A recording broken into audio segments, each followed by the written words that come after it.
hosting Mainstay Independence Bowl now. Arkansas and Missouri.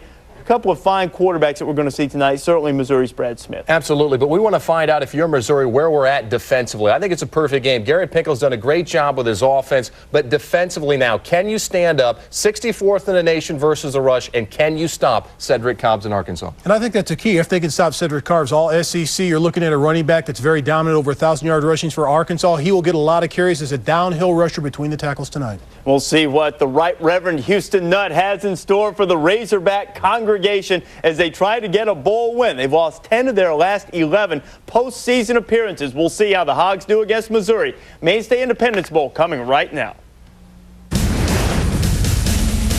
Welcome to Capital One's presentation of ESPN Bowl Week. On the final night in 2003, one last chance for Arkansas running back Cedric Cobbs to shine. The All-SEC back is out to give Hogs fans one final memory tonight in Shreveport. Missouri is led by the electrifying Brad Smith, their multi-talented quarterback. The new year starts tomorrow, but for Smith, the Heisman campaign begins tonight. One final night, two solid teams. A great way to end 2003.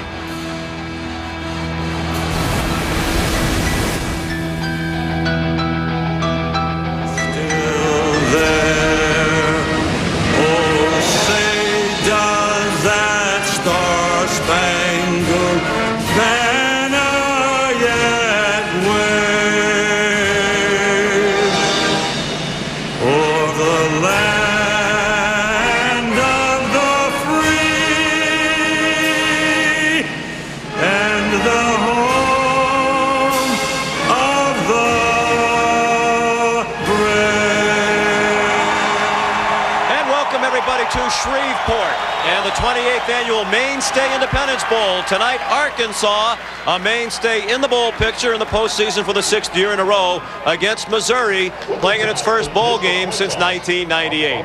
Hello, everybody, and welcome. Happy New Year. I'm Sean McDonough, delighted to have you with us. Arkansas and Missouri are border states, but they are playing tonight for just the 4th time on the football field and the first time since 1963. So even though they aren't very familiar with each other, they do have a lot in common. Both teams were 8-4 this year, 4-4 in their respective conferences. They are two of the top 8 rushing teams in the nation, both outstanding at protecting the football. They're in the top 17, both of them, in turnover margin. And each team has a 1,000-yard rusher and a great dual-threaded quarterback who can pass and run. I'm joined by two guys who also have a lot in common, Rod Gilmore and Mike Golick. And Rod, let's start with you and talk about this Arkansas team. Well, when you talk about Arkansas, you really have to start with their quarterback, Matt Jones. Quarterback, yeah, but really, he's just a flat-out playmaker, okay? If he's at the quarterback spot, once the play is called, that's when things really get kind of strange. He may scramble, he may just take an option, but he's a great athlete, 6'6" and about 4'3" speed. But when they want to really run the ball right at you, they have Cedric Cobbs, and he can really get it done. Over 1,000 yards in the SEC this season. He can be a power runner inside, but he's got the speed to get outside. He can really challenge a team, Mike Golick. When they get this guy going, along with a little bit of Matt Jones mixed in, this running attack is very hard to deal with. I think Missouri will have their hands full with these two guys. Very impressive 1-2 punch, but I have one of my own over with Missouri with Brad Smith, their quarterback, and Zach Abram, their running back. And let's start with Brad Smith. You could put the word Heisman next to his name next year. He will be in the running because he runs the ball so well. 17 touchdowns, over 16 carries a game, and 6 yards per carry. He can do it with his arm, but he has designed plays for him to use it with his legs. And if he's not rushing with the ball, Zach Abram is as well. He has over 1,000 yards. As a matter of fact, it's the first time in Missouri history they have had 2 rushers go for over 1,000 yards. And Sean, between the two of them, 30 rushing touchdown between these two. But Brad Smith makes his whole thing go. Indeed, he does. The Missouri Tigers taking the field now. Very fired up for this one. They have a chance for a 9-win season, something that's happened only 3 times in the history of their program. Houston Nutt in Arkansas, the opponent tonight. The kickoff in a moment. Bowl week. Across America, 'tis the season to celebrate college football. From city to city, the passion is unrivaled. Coast to coast and beyond, the nation comes alive for Capital One Bowl Week.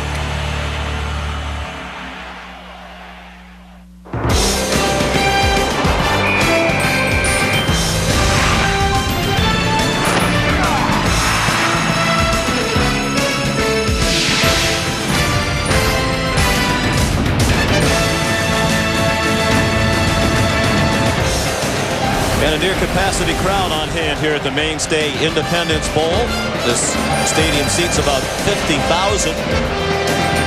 Arkansas sold all of its tickets, and Missouri had just a couple of 100 tickets left out of its allotment of nearly 12,000. We're pleased to be joined here tonight in Shreveport by Rob Stone. Sean, the SEC's best rushing offense went through some serious turmoil at the end of the regular season.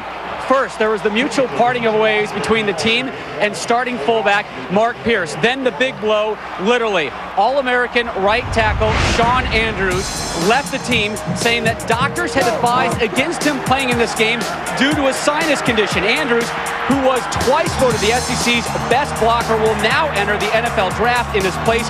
A bigger, taller, but less experienced Zach Tubbs. So, guys, it's going to be very interesting to see if the backups can play like starters tonight. Beautiful night for a football game, 57 degrees. The breeze might be a factor. You can see it is affecting the flag and blowing up to about 10 miles per hour. Arkansas won the toss and will receive, so Michael Matheny, the senior, will kick off. To Corey Birmingham back deep along with Cedric Washington. Low line drive kick taken out of bounds by Washington at the 5-yard line. And he fights his way out to the 29-yard line, tackled by A.J. Kincaid. A return of 25. Ryan Sorahan will start at quarterback, but how long he is in there is anybody's guess. It might just be this one series. It might be 2 or 3. But eventually we will see Matt Jones. Sorahan has started 3 of the last 4 games. He did not play in the regular season finale, a loss to LSU. He's a senior from Los Gatos, California, near San Jose. And he's back to pass on the first play of the ball game and on target for a first down to the 46-yard line to George Wilson, their leading receiver. With his 48th catch of the year, Wilson and Richard Smith are the wideouts. Jason Peters, an all-conference tight end, and Kennedy takes the place of Pierce, as Rob Stone told you, has left the program. Lacey, Wright, Doty, Bokerman, and Tubbs. Tubbs standing in for the All-American Andrews at right tackle. They have confidence in him. And Cobbs, the first carry of the night. And he's close to another first down. Down to the 44-yard line of Missouri, where Terrence Curry made the tackle. We'll see about 21 different players on defense for Missouri tonight. Jackson, Ellison, Bell, and Ville start in the front 4. Barnes with Kinney, their leading tackler, and Overstreet. The linebackers, Curry back from major knee problems. Williams, Harrington, and Harden in the secondary. It's a much improved Missouri defense this year. Cobbs trying to get to the first down line. At the 44, it'll be very close. Cobbs, a 5th-year senior from Little Rock, has had an up-and-down career. Brilliant true freshman season. Capped by an MVP performance in the Cotton Bowl. But struggles in the intervening years until this year when he bounced back with the great season of more than 1,000 yards. Real interesting story that we'll get into during the night tonight, and you'll see him get a lot of carries, as we talked about on the top. And what Rob Stone mentioned about Shawn Andrews being gone, the all-everything right tackle declared for the draft. It'll be interesting to see the direction Arkansas rushes tonight. Again, 7th in the nation and 1st in the SEC in rushing at 237 yards a game. Shawn Andrews was a right tackle. Guy behind him, Zach Tubbs, 6'6", 375. He's a beast, but he hasn't played a lot. So let's see if they go to the other side, where Bo Lacey is a left tackle, and he's been a player there for a long time. He'll get a little bit of help by an experienced offensive line, 4 seniors. Inches short of the first down. And moving along the line, no flags down. Then it's a first down for Cobbs. To the 37-yard line, where Brandon Barnes made the tackle for Missouri. Sean, you talked about Cedric Cobbs and his great freshman year. He was a big-time recruit coming out of high school and had the great freshman season, and then things went kind of south for him for a while with injuries and the like. Injuries, off-the-field problems. He recommitted himself to becoming a better football player again. Cleaned up some of the off-the-field issues. Here's a reverse to Cedric Washington. And played well by the Tigers. Terrence Curry held his ground and made the tackle at the 39-yard line. That's a loss of 2 on the play. Good play by Curry. There was the backup, Zach Tubbs, we've been talking about out in space. The big guy against a smaller man who just was able, in Curry, to go around him and make a nice open field tackle. A little trickeration early for Arkansas, a team that, as we take a look at Tubbs, and let me tell you what, I saw him before the game. He is all a 375. At 351, forget that. Just that's gone. No. That ain't happening. And a timeout requested by Sorahan. Arkansas on the move. Nearly 2.5 minutes in here in Shreveport.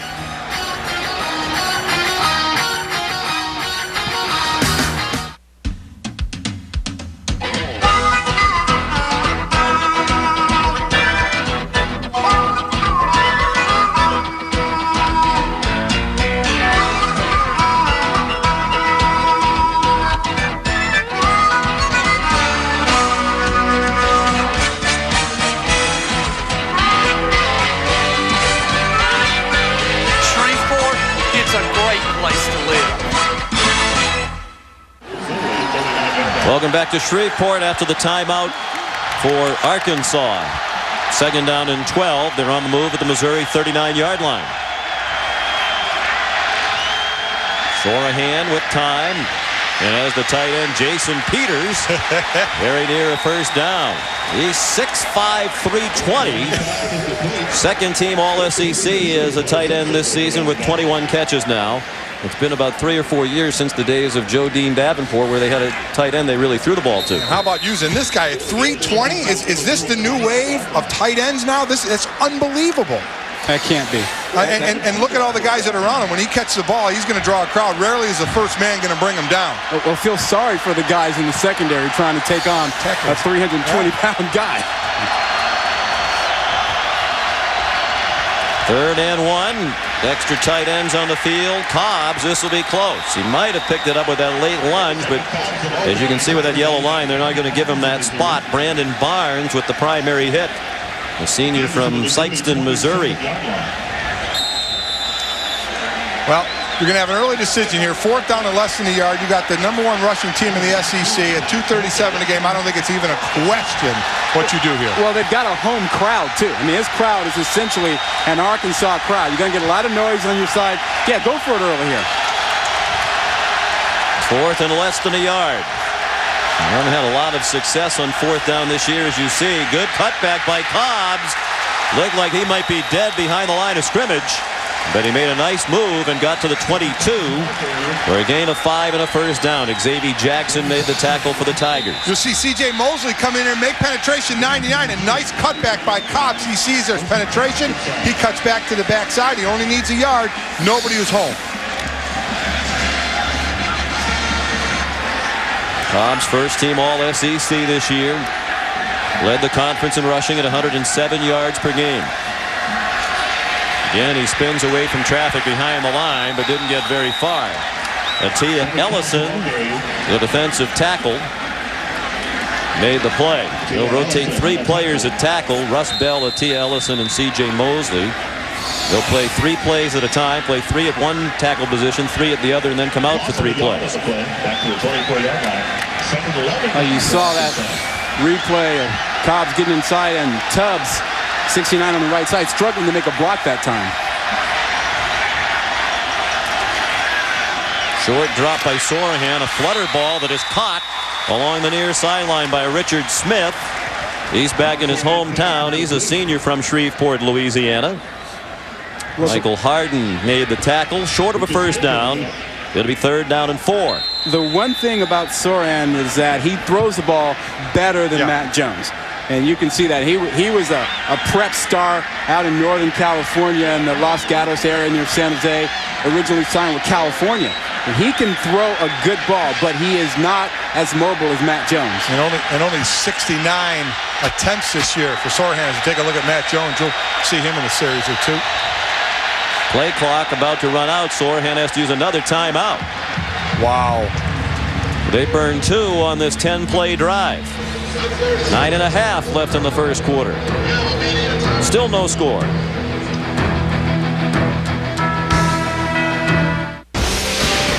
ESPN's exclusive presentation of the 2003 Mainstay Independence Bowl. Presented by Mainstay, proud sponsor of the Mainstay Independence Bowl. And in part by Delta. Find great low fares and special offers every day at delta.com. And by Jeep. If it's not trail rated, it's not a Jeep 4x4. 3rd and 4, Arkansas, the 11th play of the drive. This is the opening possession of the football game. Dan Cobbs gets nothing. Zach Vill, with help from James Kinney, made the tackle. Excellent job by Zach Vill. He took the inside, going inside the big tight end. Peters, a 320-pounder. He slants inside, then is able to come back around. The rest of his teammates turn him back inside to where all the fun is, and Vill's able to run him down, coming back from the inside. So here's Chris Balsero, sophomore from Miami. He was the backup place kicker until the 4th game of the year. When David Carlton missed a couple at Alabama, Balsero took over. And with that kick, he's now 8 for 12. A 33-yard field goal up and good. Balsero's a walk-on, still not on scholarship. He hopes with a good showing tonight, combined with what he's done the rest of the year, he'll be put on scholarship. He had attempted just 1 field goal over the last 4 games.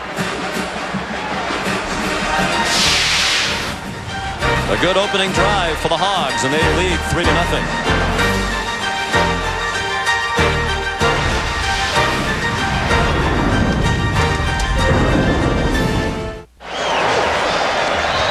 Ryan Sorahan 3 for 3 passing on that opening drive for Arkansas.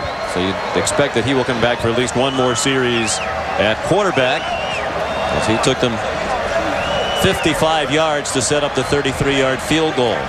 And when he comes back at quarterback, if he does, we may see Matt Jones at wide receiver. Play some at wide receiver at well.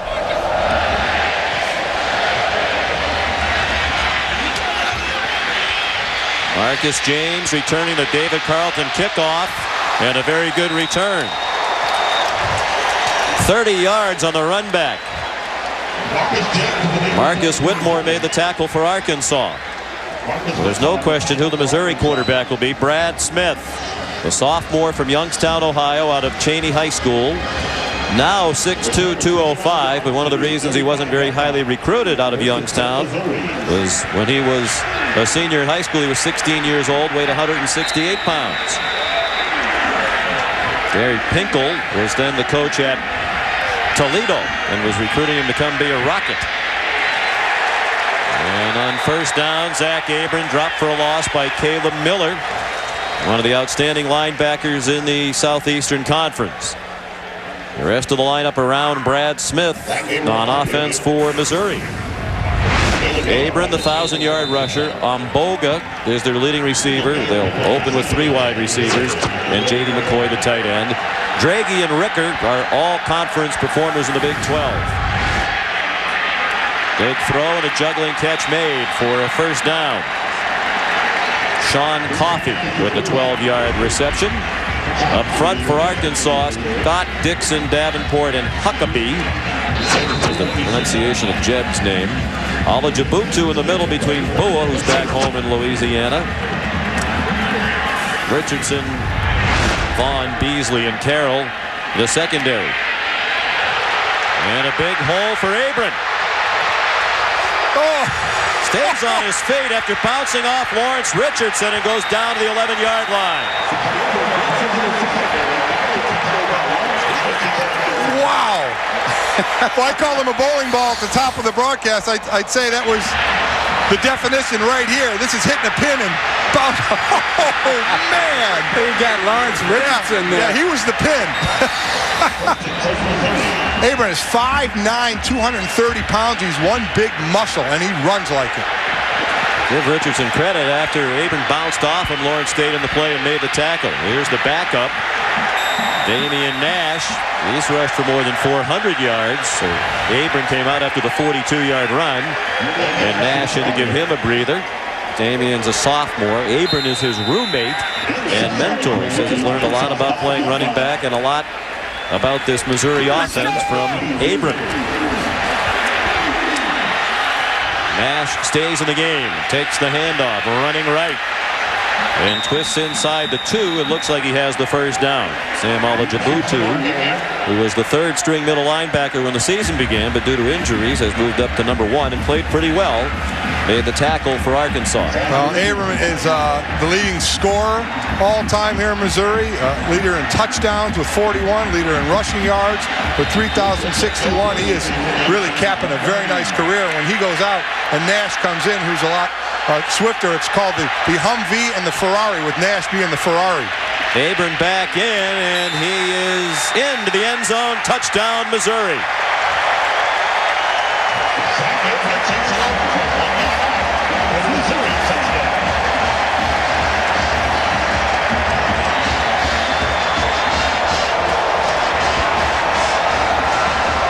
Oh, they make that look a little easy, guys?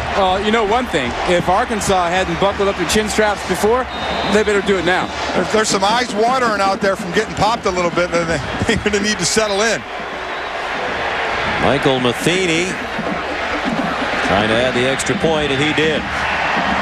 6 plays, 66 yards. There is a flag down to the extra point. It's going to be offsides on Arkansas.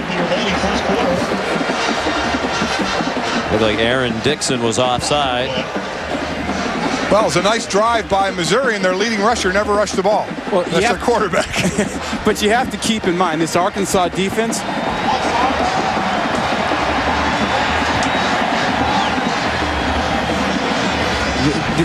the Arkansas defense linebackers are small. Right. They're fast, but they're not big. The big play, the 42-yard run by Abram, then he punched it in to give the Tigers the lead.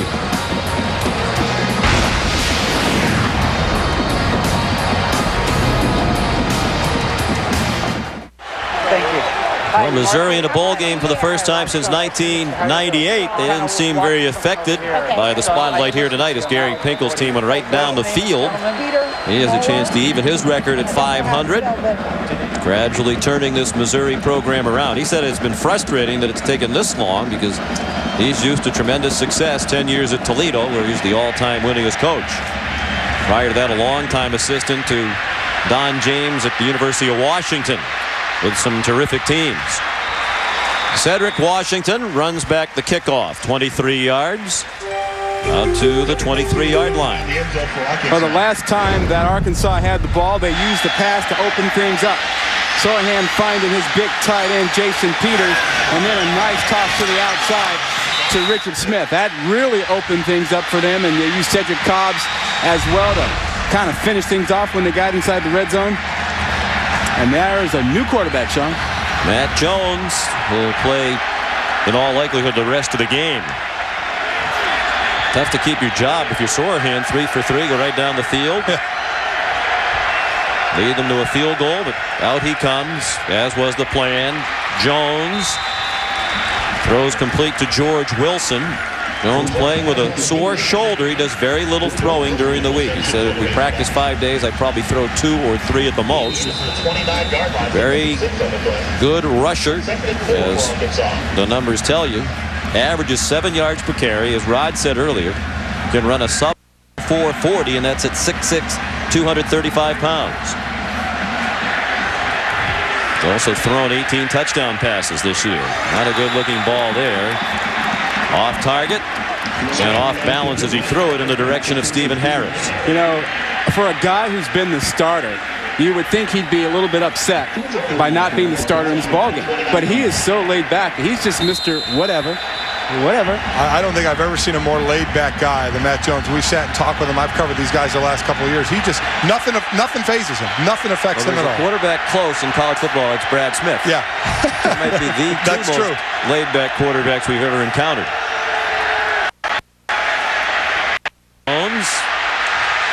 Houston Nutt calls him the best sandlot player in America. He's at his best when he improvises. Back in the backfield. This is likely going to come back. Yeah, it's going to come Alvin back. Washington made the tackle with help from Brian Smith.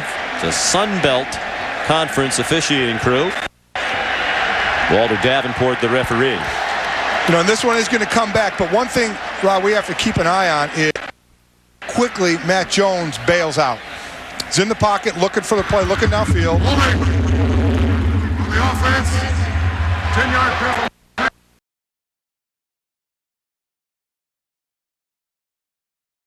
He's going to bail out quickly. Yeah. You know, he's going to do one read and get going because he believes in his ability. I mean, he really does. You saw that move, the run, 6'6", 235, and he does a nice pirouette around the defensive back. So he's not going to hang in the pocket too long. Looked like he was going to go under. And there he goes again. He's tripped over the first down by Terrence Curry. About 5 yards short. Jones has 7 runs this season of 20 or more yards. He's had 6 than 1,800 yards in his career. You know, and it's worked certainly to a point, but I really think the coaches would like him when he starts to run to maybe look downfield to make a play before he crosses the line of scrimmage. But again, he's still learning his way through, still more of a runner than Texarkana, Texas, averaging just under 41 yards per punt. A very short kick, and it takes a bad bounce for Arkansas. It'll be down near the 50-yard line. Just a 21-yard punt.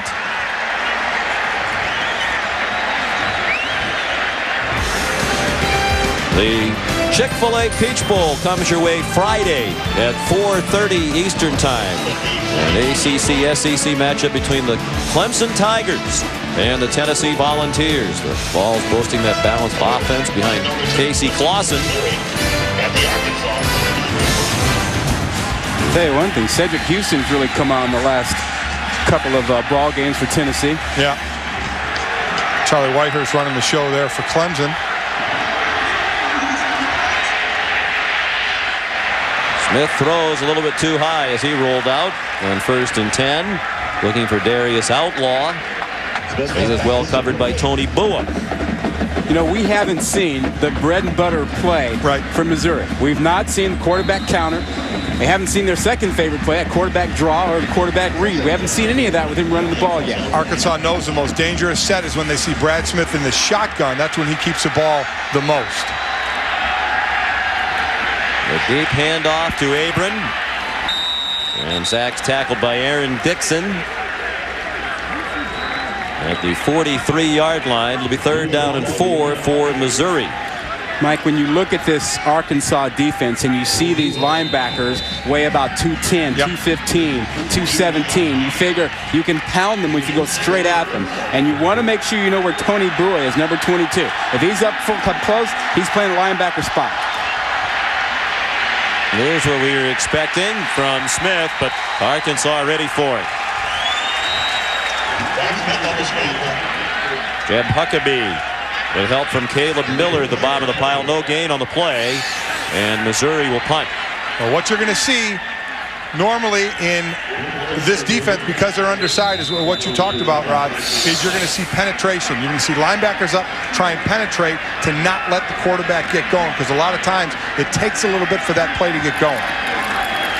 Brock Harvey's had a disappointing year after a good year last year, but that's a beauty down inside the 2-yard line by Michael Harden, a 42-yard punt that pins Arkansas back near the 1. With Harvey punting this year, they're just 114th in the nation in net punting after being 19th last year. One of the few disappointments to this season for Missouri. Let's check in with Rob Stone. Well, Sean, you guys are talking about how Matt Jones, kind of an emotionless player. You know, earlier in the season, he would sit in the back of the team area near the quarterback phone and basically just isolate himself from the squad. Coach Nutt moved the phone up to the team bench area and had a sign reading "Quarterback sit here" placed on the bench at one time. Now he's around his teammates, more involved mentally in the game, and they think he's better like a 6-man, like a John Havlicek coming off the bench. And that's why he doesn't start. He gives them a little bit of a spark. Good throw and nice catch along the sideline by Richard Smith. Got a foot in bounds for a 16-yard gain. That's an excellent catch by Smith, an All-American long jump and triple jumper. So you know he can work the feet a little bit. He works the magic here on the sideline. Pass going wide, he keeps him down. What a great job getting that right. Watch the right foot down come second. Boom, right there. Excellent job of footwork. Smith's already graduated from the University of Arkansas with a degree in kinesiology. 134 career receptions now. Cobbs got belted down, but he's near another first down. A.J. Kincaid gave him a pretty good pop. We talked to Cedric Cobbs yesterday about Matt Jones and his relationship with him. We said, you know, Jones is pretty laid back. He's kind of whatever all the time. And Cobbs said, yeah, I know. We're not really used to it. We'd like to see him more fired up, but hey, that's just the way he is. And Cobbs is a hard-nosed guy. He gets after it all the time. The only thing Matt Jones gets fired up about is PlayStation. That's when he plays it and he loses. He really gets him agitated when he loses at PlayStation. Cobbs said he's so soft-spoken that sometimes Cobbs can't hear the play in the huddle. Cedric has a first down on 2nd and a yard. He got out across the 30 to the 34-yard line. Xavier Jackson made the tackle for Mizzou. But as you said at the top, Rob, this is an excellent 1-2 punch in Jones and Cobbs. The third time, I guess, in history this year, we've had a 1,500-yard passer and a 1,000-yard rusher. Last year, Matt Jones did it with Fred Talley. So he's done it this year with Cobbs. It was done one other time. So it's a nice 1-2 punch here. 38 yards rushing on 9 carries for Cobbs. They stick with him. Nice cut back to the inside. He's out to the 41, a gain of 7 more. David Overstreet made the tackle. 1,500-yard passer and 1,000-yard rusher in the same season. This is the 3rd time it has happened. It also happened last year with Jones and Fred Talley. This year Cobbs over 1,200 yards now with his performance tonight. And Jones has thrown for about 1,900 yards with what he's done this evening. On 2nd and short, the first down picked up by DeCorey Birmingham, a converted wide receiver. Is now their 3rd-string tailback, junior from Atlanta, Texas. Pretty good block that time by Zach Tubbs, and you saw they're giving him a little bit of help over there on that side. Jason Peters, big tight end, is lining up to his side an awful lot. That's a pretty big side over there, but 650 pounds or something? That's just 700 pounds, those two guys. It's unbelievable. Birmingham stays in as the running back. Jones throws, and it is caught. Terrific catch by Stephen Harris. He paid the price for it as Nino Williams gave him a pretty good lick at the 40-yard line. But it's a gain of 13 and another first down for Arkansas. Excellent job of hanging on to the ball. You know you're going to get hit when you're coming over the middle. He hangs on. Here comes Nino Williams with an excellent hit trying to separate the man from the ball. But he hangs on to it, moves the sticks first down. Nice throw, nice catch. Cobbs back on the field now. As we took down to 1 minute left. High snap. Jones manages to play it and throw it away. Looked like a disaster. But Jones showing his tremendous athleticism as he deflected that high snap up in the air and then caught it out of midair while running away from the line of scrimmage. Good thing he's 6'6", and right after this game, he's going to start playing on the basketball team, so we know he's got some hops to him. Oh, you can see his athleticism on that play. We saw it earlier. I mean, he is incredibly talented, great balance for a guy who's 6'6", and he runs incredibly well. Second and 10. On the delay. Birmingham again inside the 30 with a first down. Tackled by Jason Simpson. 13 more for Birmingham. Excellent rush, excellent blocking. That's all offensive linemen blocked back and just kind of caved the defensive line down for Missouri and gave Birmingham a great hole to run in. So far, Zach Tubbs on that right side has done okay. Well, nice job. And a good job of lead blocking, too, by Brandon Kennedy. In for Mark Pierce. Cobbs showing his power. Driving for a couple of additional yards. Down to the 22-yard line. Quincy Wade, another tackle for Missouri. Quincy Wade made the tackle with help from Nino Williams. Cobbs is ending his career here, and we talked about the career he's had, and we'll get into it more, but he also knows tonight, while he's ending this, he's showcasing himself for that next level, for the NFL. 225, about a 4.3, 4.4 guy. He's averages 18 yards on touchdown runs this year, so he certainly wants to show his wares a little bit here for the scouts. And if that doesn't work out, he's thinking about a career in acting. There you Drama major. Big fan of Will Smith and Eddie Murphy. Would like to follow in their footsteps. End of the first quarter. Missouri leads, but Arkansas is on the move.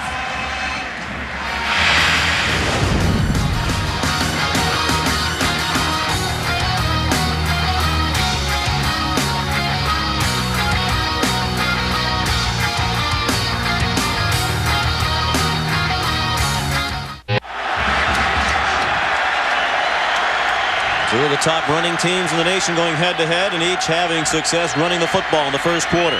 Missouri leads 7-3. First play of the second quarter. Jones throws a floater over the head of Harris and nearly intercepted by Jason Simpson.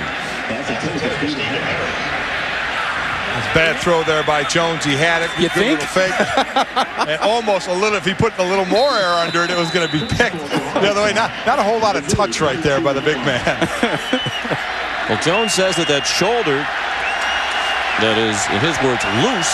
Yeah. We asked him what's wrong with it's loose. Loose, yeah. It doesn't really hurt him during the games. It hasn't affected him at all, he says. The Corey Birmingham drives down to the 20. It'll be fourth down and about 2, and a decision for Houston Nutt. Looks like they're going to go for the first down. But with that, Sean, as we wait and see what they do, you wonder, here's a guy who only practices a couple of times a week. He's not a great throwing quarterback, so you could certainly use the practice. Maybe trying to rehab the shoulder after the season. He's going to play basketball, not really thinking about any surgery at all. So you wonder if the lingering effects of this.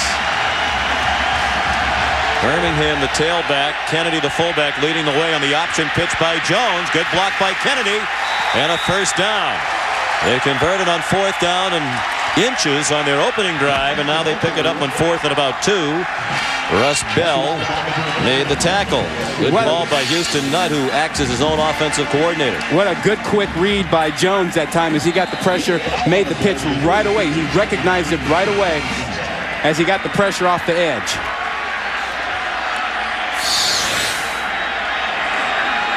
Well, if the fullback Kennedy continues to block like that, they aren't going to miss Pierce at all tonight.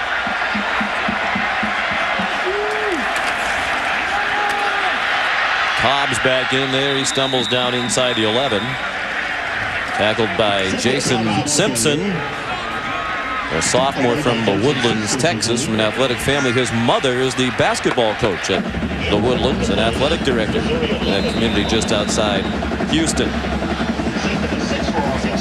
The big question Arkansas was facing coming into the ball game was whether they could run the ball without their 2 big blockers being in the ball game, Sean Andrews and Mark Pierce. And so far, the subs have done pretty well. Yep. Houston wants his troops to have a little bit more urgency as the play clock is down to 1 as Jones took the snap. Look out, he's in traffic, a high throw, and it falls incomplete. Fortunately so for Arkansas. George Wilson did the best he could to rescue a bad throw, but A.J. Kincaid wouldn't let him hang on, and Ville was putting pressure on Jones. Again, not Jones' forte, hanging in the pocket. He's used to getting out there and making something happen. Here he tries to hang and doesn't get a good throw as he gets hit right as he's trying to make the throw. I like the fact that he tried to stay in there for a moment to make the throw. Just took a bit of a hit as he let go of the ball. 15th play of the drive. They had him for 12 plays on the first drive of the game that yielded the field goal. Play action pass. Jones in trouble. Back beyond the 30, and he throws it up for grabs and out of bounds. It was Quincy Wade, the rover back, coming on a blitz. And Jones retreated 20 yards back behind the line of scrimmage before he was able to throw that one away. It is never dull when he gets the ball. Shakes 2 tacklers here. Well, this shows you what a great athlete he is to handle these 2 guys. But again, as a quarterback, the judgment here, let's get rid of the ball quickly. That ball could have been a problem, and he's trying to get that in play down the sideline. Here's Balsero, 1 for 1 today. And this one is up and good from 28 yards. Give him that scholarship. 7-6 Missouri. Nearly 2 minutes into the second quarter.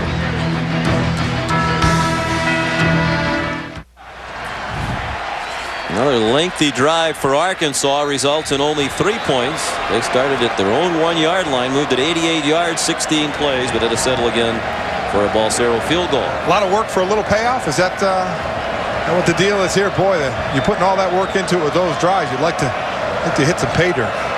Well, sure. Danya Mitchell, fastest man on the Missouri team, 4.29 in the 40.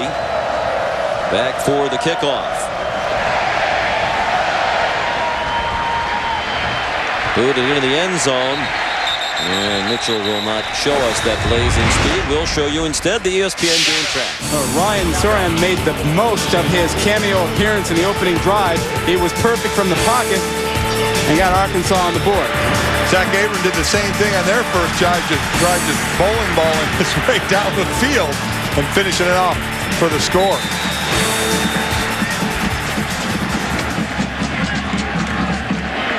Missouri's had the ball for just 3 minutes and 16 seconds. Arkansas with more than 13.5 minutes of possession time, but Missouri in possession of the lead. The throw a little bit high to the near sideline from Brad Smith, intended for Sean Coffey. And I'm a little shocked right here with the drives Missouri's had. 1 Brad Smith run.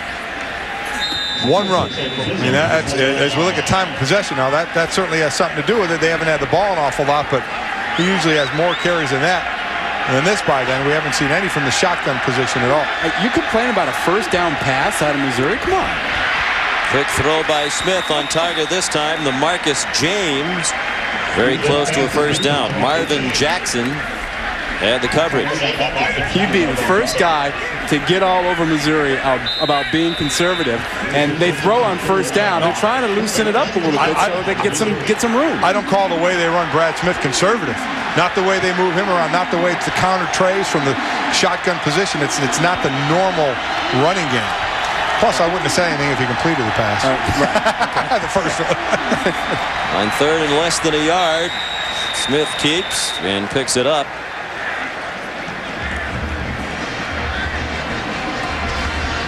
The idea for this Arkansas defense, again, because they're undersized, and you talked about it, Rod, because their linebackers are undersized, some as well as the D-line, is you're going to see as we look at the D quarterback, Dave Womack, is a lot of movement, a lot of stunts with the D-line, a lot of gap shooting by the linebackers, some way to try and keep them off balance a bit.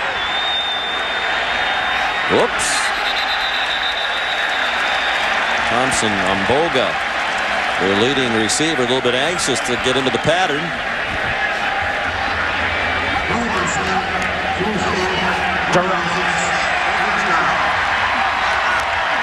And those are the things that make Gary Pinkel in particular bristle. First penalty, but his formula for success really lies in what he calls measurable probabilities. Keeping the penalties to the bare minimum, the turnover margin, and they're best in the nation by far in that since Pinkel's been the head coach, and the kicking game. Learned those points of emphasis, among many other things, from Don James, one of the great coaches of his era at Washington, with whom Pinkel served as an assistant coach. And Coach Pinkel and Coach James remain close and in regular contact. Matter of fact, Coach asked us to say hi to Don James over the airwaves tonight. Yeah, we saw Pinkel before the ball game, and he said he was thinking about Coach James because James has a birthday coming up, and he wanted to send a birthday wish out to him. And Don James has had a tremendous influence on Pinkel. Pinkel, 51 years old, an Ohio native. Second down and 11. And it's Nash out near the 35-yard line. It'll be third down and 6.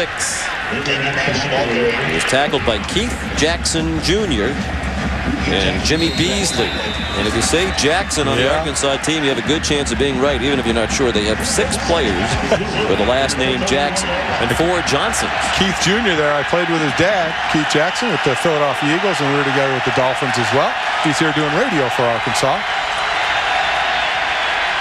Smith with a lot of time and a receiver. It's Coffey with the first down out to the 50-yard line. Tony Bua made the tackle. That was a very smart play by Brad Smith. He looked to the inside. He wanted to go in there and then checked off and came back to the outside. You'll see his eyes at the end of that play. He was waiting for Coffey to come out, but he looked inside first for his receiver and did not go there. See him looking inside here, looking for the route, waiting for the crossing route to come across the field. 15-yard gain, first down, Missouri. Nash, the ball carrier again. He's to the 47-yard line of Arkansas. Well, as we see Brad Smith throw tonight, he's better at that, what you just saw, Rod, than gunning the ball. He doesn't have an extremely strong arm. He places the ball a little more. He aims a little more than just wings it. And he has a better, I think, touch pass than he does a gun. Smith works very hard at the throwing. He's frequently at their practice facility, many times by himself, just throwing balls into trash cans or other stationary targets. But there's nobody around to catch for him. Thompson Mboga caught that one, but didn't get very far. One of the Jackson 6 for Arkansas. Eddie Jackson made the tackle. Great story on that. Gary Pinkel said he was riding his motorcycle home one Sunday night and saw the lights on in the facility in Missouri, so he thought somebody may have left the lights on, so he went in there, and all by himself in the weight room was Brad Smith, at one end, a trash can at the other end, and he was trying to throw balls in there. He had no one else to throw to, so by himself in the weight room on a Sunday night. Arkansas comes on a blitz. Smith didn't see it from behind. He lost the football and got it back. Ahmad Carroll came on the corner blitz, and Smith wasn't going to run away from him. Carroll's a track All-American at the University of Arkansas, in addition to his football exploits. And he uses some of that 10.28 speed to run down Bradley here. Bradley Smith was able to get back to the ball. I don't know how he got back on it, Mike. Well, I tell you what, you salivate when you get into the blind side of a quarterback. Oh! Snap over the head of Brock Harvey and rolling toward the goal line. Arkansas will get it near the 2-yard line. Looked like Bo Mosley recovered it. Zach Strom with the errant snap over the head of Harvey. And we mentioned the punting game has been problematic this year for Missouri, uncharacteristically so. And it's one of those measurable probabilities that started to drive Gary Pinkel crazy. Loss of 41 on the play. Well, Harvey had absolutely no shot at that one. That was all on the snapper, and he knows it. He absolutely knows it. Well, I don't expect the 15-play drive here, Sean. And I think they may hit pay dirt. Maybe. We'll see. Mark the ball at the 3. And first and goal. Darius Howard with his first carry of the night. All right, Mike, you're a defensive tackle.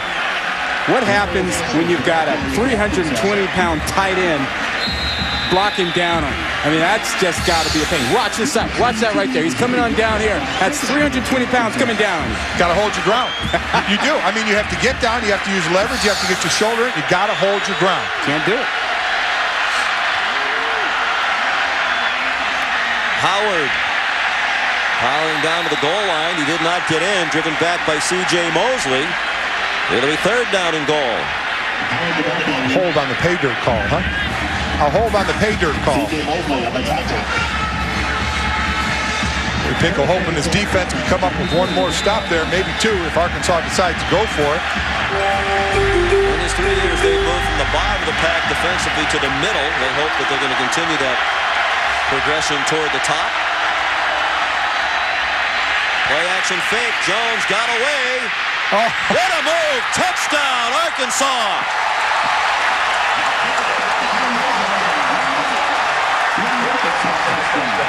Zach Vill had the original pressure and couldn't get Jones down on the ground. And then he made the nifty move at about the 3-yard line to get into the end zone. Zach Vill and Terrence Curry both had their shots right there. Make the play. But for 6'6", 235, this guy's a tough cat to hang on to. They're going to go for 2. Oh. About this during the season, I hate this. It's way too early in the game. It's not the fourth quarter. Is not an even 7. I love it. Go ahead. No. Go on, go for it. I love it. Bad deal. You miss it, you play catch up the rest of the night. There's 3 out of 4 in 2-point conversions. Great idea. Yep. There's the 2. George Wilson all alone in the back of the end zone. And Arkansas leads 14-7.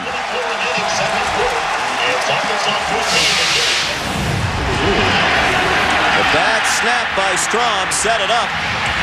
As Arkansas took over the 3, needed 3 plays to get it in, and a memorable 3rd play it was by Jones.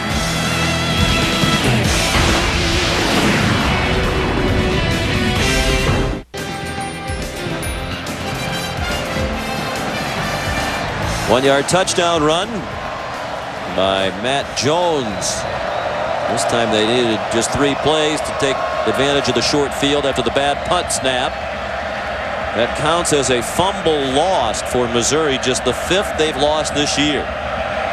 They are the fewest turnovers in the nation with 11. Carlton's kickoff into the end zone taken by Marcus James. He has a seam. And a fumble, and there's a flag down as well. Missouri got it back as it was recovered by Josh Hibbets.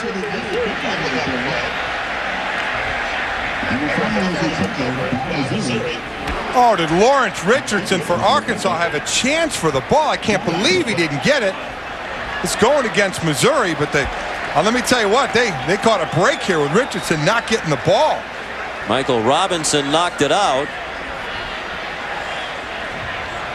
Missouri has 2 number 10s, Joshua Arnold and Josh Hibbets. I'm not sure which one recovered the fumble.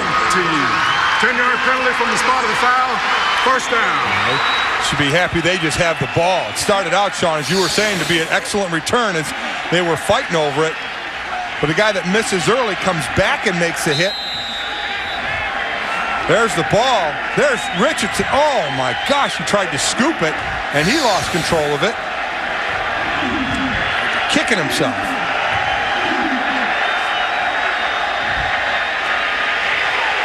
A little swing pass to Abram. And he gets very little. And then bodies fly. Abram went down. Looked like Bua might have shoved him down. It was he and Caleb Miller. Caleb Miller. What a piece of work he is. He's a fun-loving guy who plays tough all the time. He's only 220 pounds, but he's one of those guys that you find a place on the football field for him. Yeah, before the ball game, he was down there slapping hands with the guys from Missouri as he came out. He said he was ready to play and wanted to make sure they were ready to play.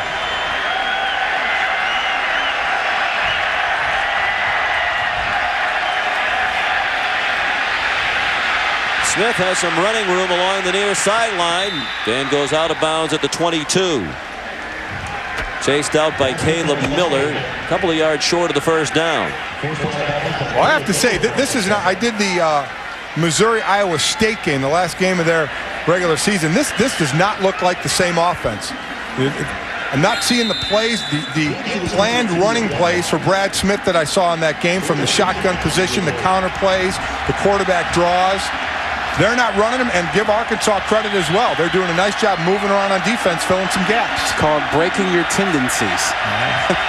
Running a little different stuff. They need to get back to their stuff. And the pass broken up, intended for Marcus James and broken up by Ahmad Carroll. The fumble was recovered by Josh Hibbets, one of the 2 number 10s. And here comes the punting unit. And the pressure on the snapper Strom now after the disaster on the last try. Think he practiced a few times on the sidelines? I think all eyes will be on him. And under pressure, Brock Harvey got it off. Caught on the run by Marvin Jackson. And this has really got to be bothering Gary Pinkel. The punt team frustration continues for Missouri. 14-yard return, and Arkansas is in good shape. Arkansas with the lead and with the ball in great field position of the Missouri 41. Jones collided with Cobbs in the handoff. It still works out for the Hogs. Cobbs inside the 10. Touchdown! The only guy who touched him was the quarterback on the handoff. A 41-yard run.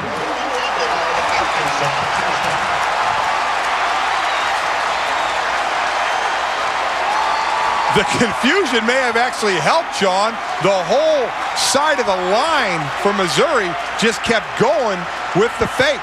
And Cobbs did a great job of just cutting back where there was nothing but green pasture. Well, he's a strong cutback runner. Missouri knew that, but they couldn't help themselves because of the miscue. They overran it. Here's Balsero for the extra point.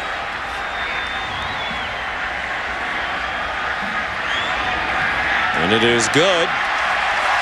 96 yards rushing now. And still 6 minutes to go until the half. A big night for Cobbs in progress.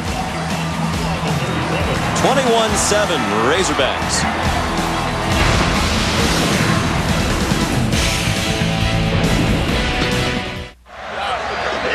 Big night in progress for Cobbs. Trev Alberts mentioned during the pregame Missouri's difficulty stopping the run this year. They're 64th in the nation, giving up 156 yards rushing per game, and they've given up 131 on the ground here tonight already. The kickoff down to Marcus James. And he's out to the 30-yard line, dragged down by Marcus Whitmore, an 18-yard return. Well, you're going to see Scott come with the blitz here, Kinney come up the field, and the whole line get caved down, and the hole opens up on the cutback. Scott, number 9, when he's coming on the blitz, he's got to make that play. He's got to make that play because Kinney, who took his spot on the outside, then had contained. So Kinney's coming down. He's got to make that tackle. He doesn't. You see him there? No, I'm sorry. That's David Overstreet. Overstreet's coming down. He's got to be able to make that play. Design keeper for Smith. He gets belted forward near the first down marker.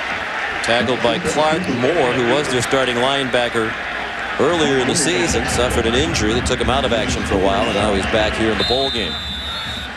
That's a little bit more of the Missouri offense that you want to see, a quarterback draw to get Smith involved in the offense. This is the set right here that Arkansas feels is most dangerous to him. And they're ready for it as Smith did not fake out the Arkansas defense. Caleb Miller showing why he was an all-conference selection at linebacker. 100 or more tackles 3 years in a row for Miller, making his 40th straight start. The senior from Sulphur Springs, Texas, and what a delightful young man. We had a chance to visit with him yesterday. Very religious young man. Went to Honduras a couple of times with an outreach program of Arkansas athletes to work with people who aren't as fortunate in Honduras. There's a flag down. The throw intended for Darius Outlaw. Ahmad Carroll had the coverage and might have drawn the flag as well. Yeah, he's going to get the flag, but boy, I tell you, this kid's a talented corner. Got a little tied up a little too much there, it looks like, from the referee's vantage point. As you mentioned, Sean, a sprinter, incredibly fast, loves to come up and play right in your face. Pass interference on the defense. It's a spot foul. Automatic first down. 5'11", 190, pretty good size. Keeps that left hand out there. Wow. You know, that's kind of back and forth. I mean, not a big fan of those calls, quite honestly, when they're both kind of trying to fight for it a little bit. On the subject of officiating, yeah, you know, the ACC with all this maneuvering might have become the best conference in football, college football. But their officiating better get a lot better, or it's going to drag down that league. Officiating again today in the Music City Bowl was dreadful with an ACC crew. Smith, after a couple of fakes, has a man, a high throw, but it's still caught for a first down to the 35-yard line. Good catch by Darius Outlaw, the former quarterback, who moved to wide receiver prior to last season. Darius Outlaw is going to ask Mr. Smith to get the pass a little lower next time. Kind of floated it, hung it up. And he takes a shot by Beasley, but got it there and moved the chains, Rod. He did have a passing lane in there. No one obstructing his view, so he could have put that in there on the line. 1st and 10. Missouri on the move. Abram rips through a hole. And he's tackled by Caleb Miller at the 27-yard line. Let's check in with Rob Stone. Big hole there created by senior center A.J. Ricker. You know, he was this close twice to being a Razorback on his initial visit up to Fayetteville. He told Coach Nutt, I'm going to sign with you. Leaving town, he hit the Walmart, bought all kinds of paraphernalia. Then he decided, you know what, I can play earlier and more often at Missouri, so he went there. Then in 2000, when Larry Smith was fired, Ricker felt betrayed. His dad actually called Arkansas to discuss a transfer. That didn't happen, obviously. A pass dumped off by Thompson on Boga. He said at Christmas he got a bunch of Arkansas gear after he committed while he was in high school. And he's ready to go. So what is all set to go. Instead he came to Missouri, and tonight is his 47th consecutive start. As he finished his career, he's never missed a game. Said the closest he came was earlier this year when he had the flu. Not even an injury. No, Sickness. went into the hospital, lost 12 pounds, hospitalized on Wednesday night of game week, but got out of the hospital, got his strength back and played. 47 starts in a row for the would-be Hog. This is dumped off to Clint Matthews, the backup tight end. And he's down short of a first down. What did Ricker do with all of his Arkansas gear? Maybe Christmas presents, gave it away or something. I don't know how much he got worn, but I wonder if he got shoes, because he wears a size 18 shoe. I mean, he's a guy that's going to do all he can to get to the next level after tonight's game. We're heading to the East-West Shrine game and the Hula Bowl. Abram short of the first down. It'll be 3rd down and 1. Zach was tackled by Clark Moore. Nice drive by Missouri as we tick down to 3 minutes left of the first half. Boy, you talk about a downhill runner. 5'9", about 230. Once he gets his shoulders going, gets those big linemen in front of him, he is very tough to bring down. A low center of gravity, though Arkansas holds a huge edge in rushing, but I'm sure those Missouri numbers will raise up a bit. On 3rd and short, a deep handoff, and Abram battling just to get back to that orange line of scrimmage. That was a very slow developing play, and Arkansas had plenty of penetration, and Keith Jackson Jr.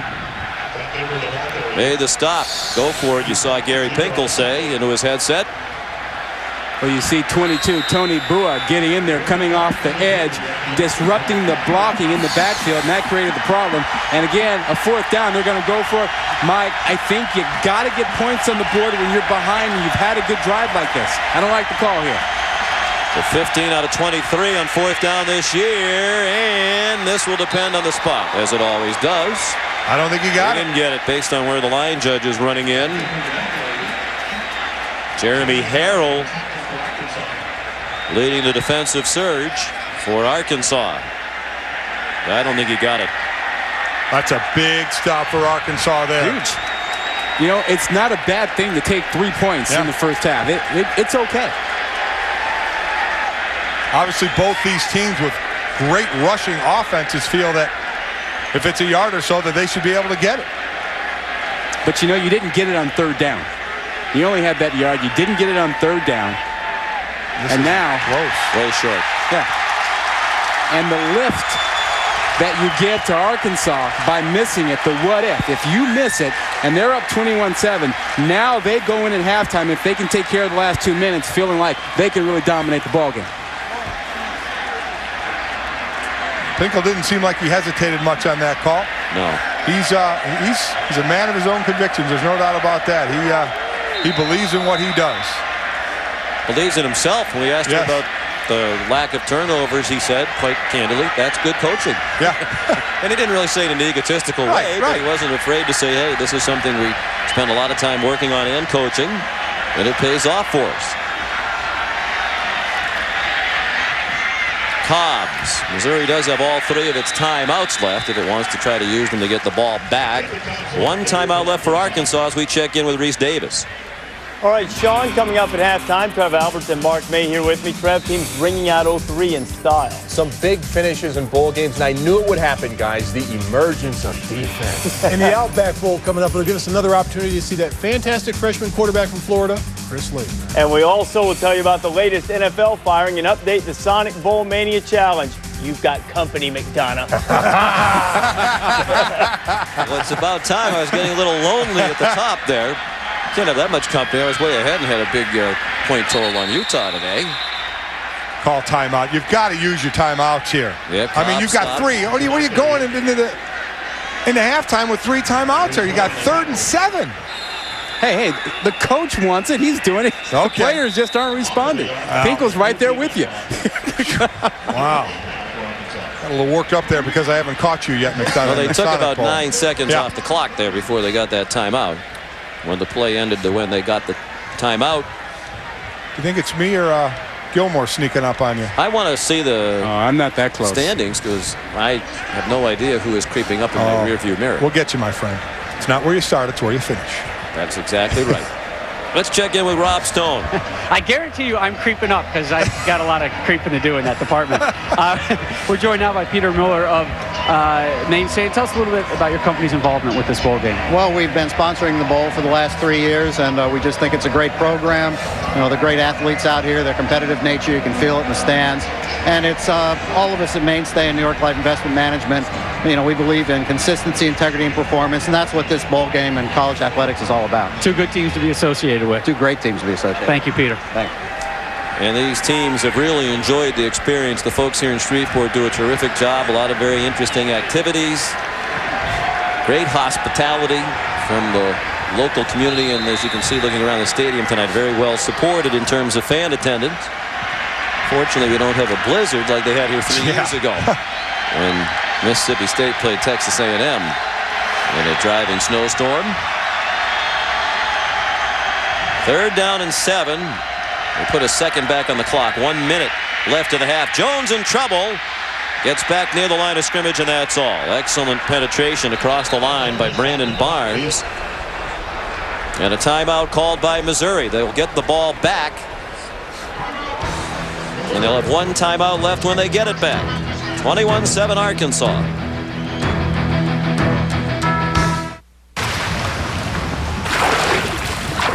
Quick, in the top 5 water polo players in the world.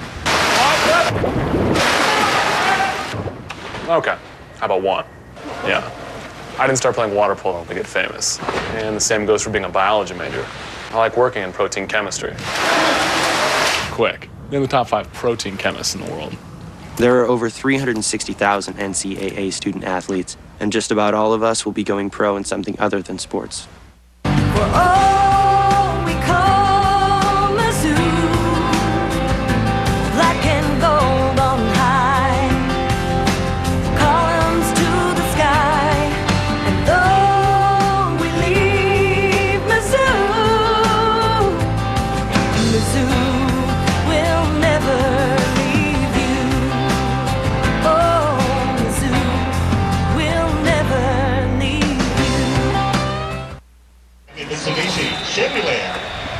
We're back in Shreveport for the final 50 seconds of the first half. Arkansas trying to earn a victory in a bowl game. They've lost their last 3 bowl appearances and 10 of the last 11.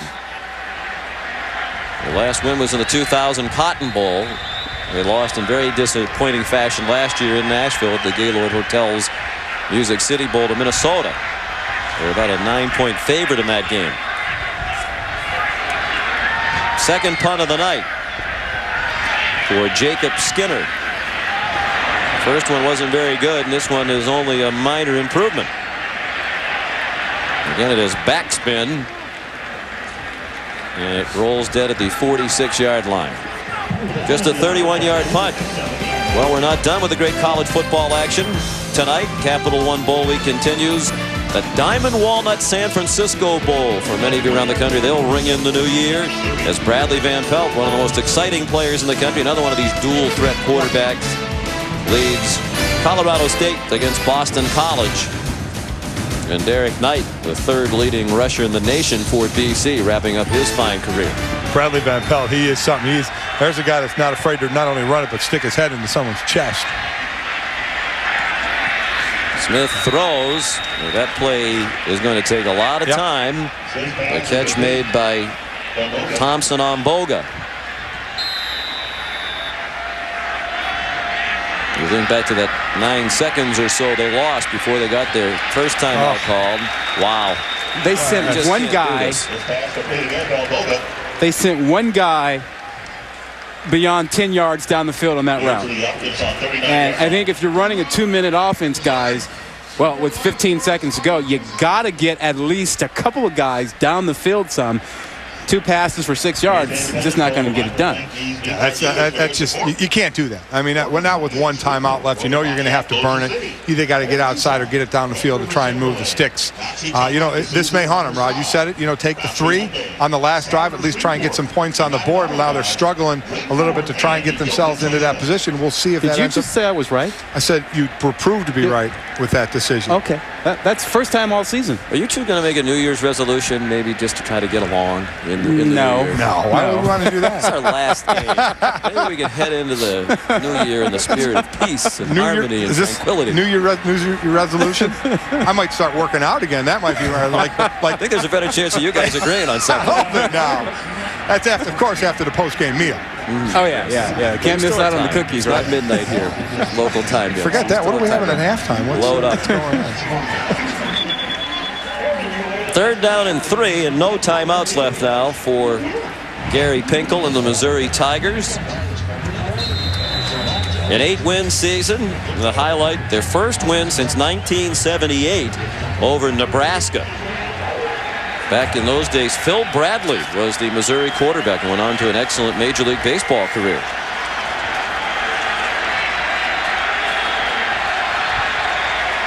Three wide receivers out to the right. Smith goes in that direction and throws, and it's broken up.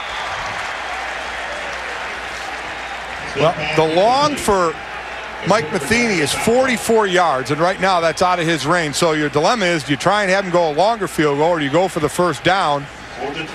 Or just throw it in the end zone, and you leave Arkansas if you're not successful with one Hail Mary try if they want it from their own 39-yard line. They probably can't throw it in the end zone from there anyway if you're Arkansas, so take the shot if you're Missouri. Yeah, 10 seconds is enough to run a play if you get out of bounds. Or in the middle, if it'll stop the clock while they do the change and then kill. 27-yard line would be a 44-yard field goal after the set.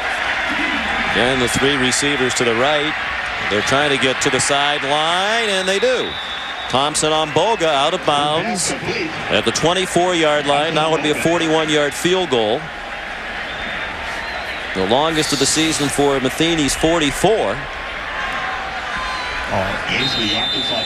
they hesitated for a moment, but now here comes the field goal unit. And before that, he almost fell down before he even got out of bounds.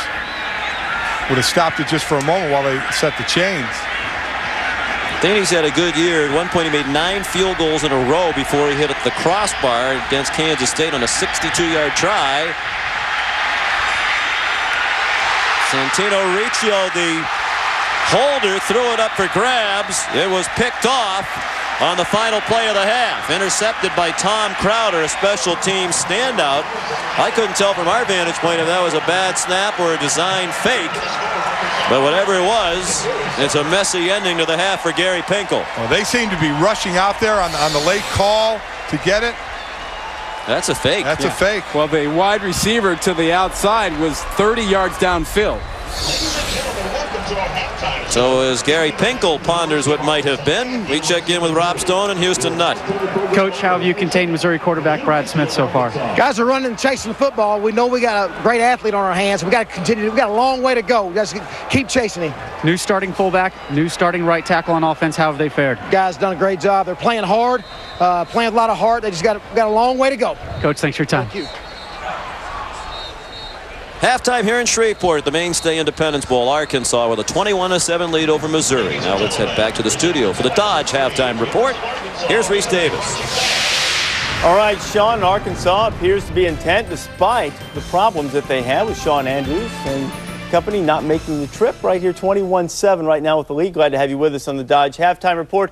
Sean mentioned a little bit of a sloppy ending for Missouri, but they've got a basic problem too, Mark. They've got to stop the offense of Arkansas, particularly their running game. What they've been able to do is to line up with that big offensive line, even without Sean Andrews. They're using Jason Peters, a 6'5", 320-pound tight end out there, do some smash blocking on the outside. That's opening up some big holes for Cobbs and company. And you mentioned, I've been watching this Missouri defense, Mark, and if you look at them, it's not that they don't have the athletes. I'm looking at the technique. So many times they're not in position. They're getting their shoulders turned, and when you have a guy like Cedric Cobbs, Reese, who has the ability to see a hole and cut, he's finding that hole. And I'm telling you right now, Matt Jones in the passing game in the second half, there will be a big passing play.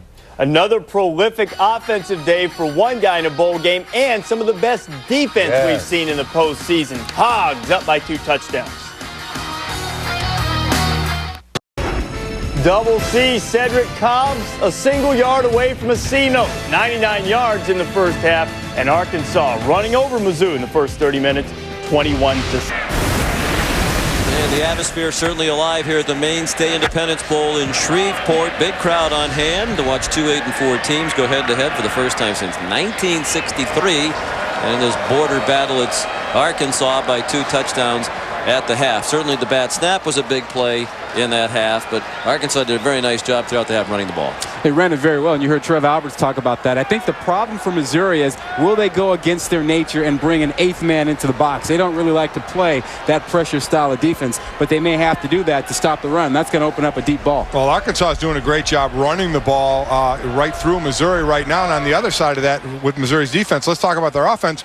Run Brad Smith. Let's run the ball 6 times. Use this guy a little more. He's your best offensive threat. I don't think they've used him near enough.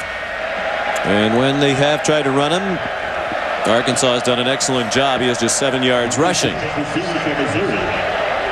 Arkansas to kick off. David Carlton will kick it. Marcus James and Stradania Mitchell are back deep for Missouri. And it's Mitchell with the sub 4.340 speed. And he's chopped down in the open field. A nice tackle by Marvin Jackson. As we look at the ESPN game track.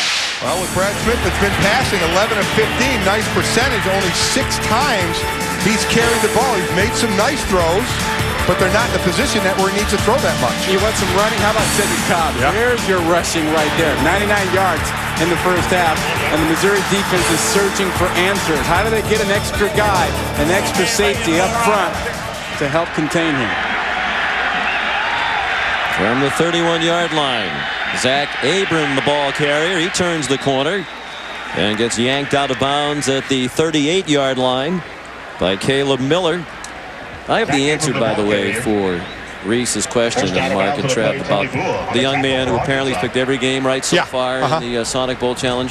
I think Reese answered the question himself. He goes to Syracuse University. In other words, he's not paying attention. The premier academic institution in America. Oh, so they can pick games. That's great. Do you get credits for that? As we say in Boston, he's Rickett Smart. That's why he's at Syracuse. There you go. Smith finally with some running room for the first time tonight. And he has his longest gainer of the night for 20 yards and a first down to the Arkansas 42. Well, here you go. That's what I'm talking about. Dangerous with the shotgun. Coming up, they'll let the linemen are going to work in front of him. Do the pull. He makes the fake. You see the lineman out in front. It's just a counter tray with something the Redskins did for years. You get the lineman pulling out, except you have an extra blocker now because your quarterback's carrying the ball. Exactly. Smith in trouble and sacked. Second sack of the night for Arkansas. Jeb Huckabee with the sack. He spent 2 years at inside linebacker before he moved to defensive end. Good job there. You know, Brad had some time. He needed to make a decision a little earlier, and good job by Huckabee. But with Brad, and that's what Houston Houston Nutt was worried about, Rod, was the fact that they had an extra blocker because the quarterback's running the ball. Here's Abram. Good work by the offensive line and nice running by Abram. He slammed into Tony Bua at the 24-yard line. A first down and a nifty run of 19 for Abram. Not to beat a dead horse, but if you kick the field goal right before half, 21-10, and now you've got momentum early third quarter. You're starting to put pressure on Arkansas, but they have to score on this drive now. This has been dead longer than Secretariat. Oh, let me tell you, you keep getting hit by Abron like that, you're going to be in a bad way. I don't know how we got out of there. He managed to squirt ahead inside the 20, the 17-yard line. Eddie Jackson made the tackle. Well, he just kind of meandering down the line behind all his big hogs. They're staying on blocks. Arkansas not getting off blocks. Again, undersized, got to get that extension with the hands and get off those blocks. It's a zone blocking scheme. It's that zone read play for the quarterback instead of with the back. Impressive opening drive here in the second half. Damian Nash gets away. Inside the 10, it'll be first and goal, Mizzou from the 6. Ahmad Carroll chopped him down. A gain of 11. They're getting yards in big chunks on the ground now. A very good read by Brad Smith in this play. He's reading right here. In goes up the field. He's going to give the ball to Nash. He gets it going up the field. You see that? Now he gets it back inside to Nash. Had he had the end coming down, he would have kept it and gone outside. And a great pull and block by Tony Palmer, the left guard, a 300-pound road grader. Abron, of course, prior to that block by Palmer, he was best known this week for his performance at the welcome party. Both teams got together for one of the social activities, and the entertainment was a hypnotist. Yeah. And we talked to players on both sides who said they were very skeptical about hypnotism, but when they saw what Palmer did, he went up on stage. The hypnotist convinced him that he was an exotic dancer. He whipped his shirt off and, among other things, danced right in the lap of a couple of coaches. That's just sick. It's just wrong. And doesn't remember anything about it. Play action pass for Smith. Throws to the back of the end zone, incomplete. Through the hands of his intended receiver, Clint Matthews.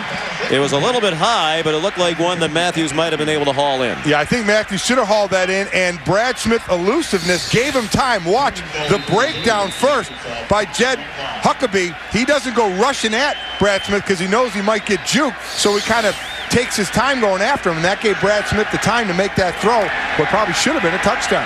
That's a tough catch, too. That ball is thrown pretty high. You're asking a tight end to get up there and make a great play. Now it's back to the run with Smith.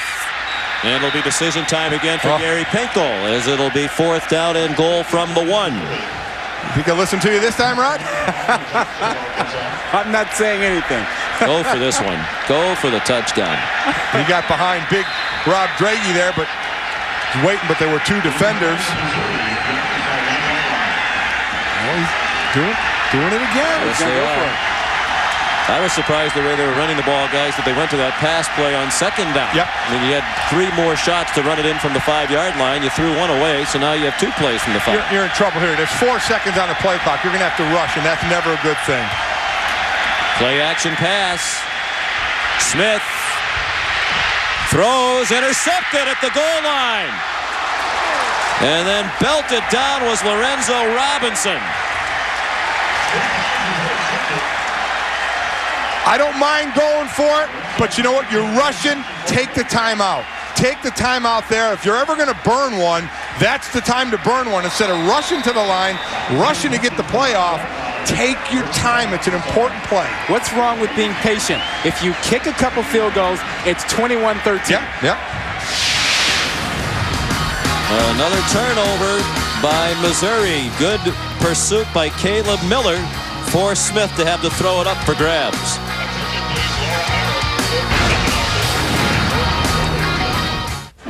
Well, a frustrating night for the Missouri Tigers so far. A bad snap on a punt led to a touchdown for Arkansas. They've been stopped twice now on key 4th downs. They had a fake field goal that didn't work out. And they're trailing 21-7. Sean McDonough, Mike Golick, Rod Gilmore, Rob Stone. Our producer Scott Matthews, director John McDonough.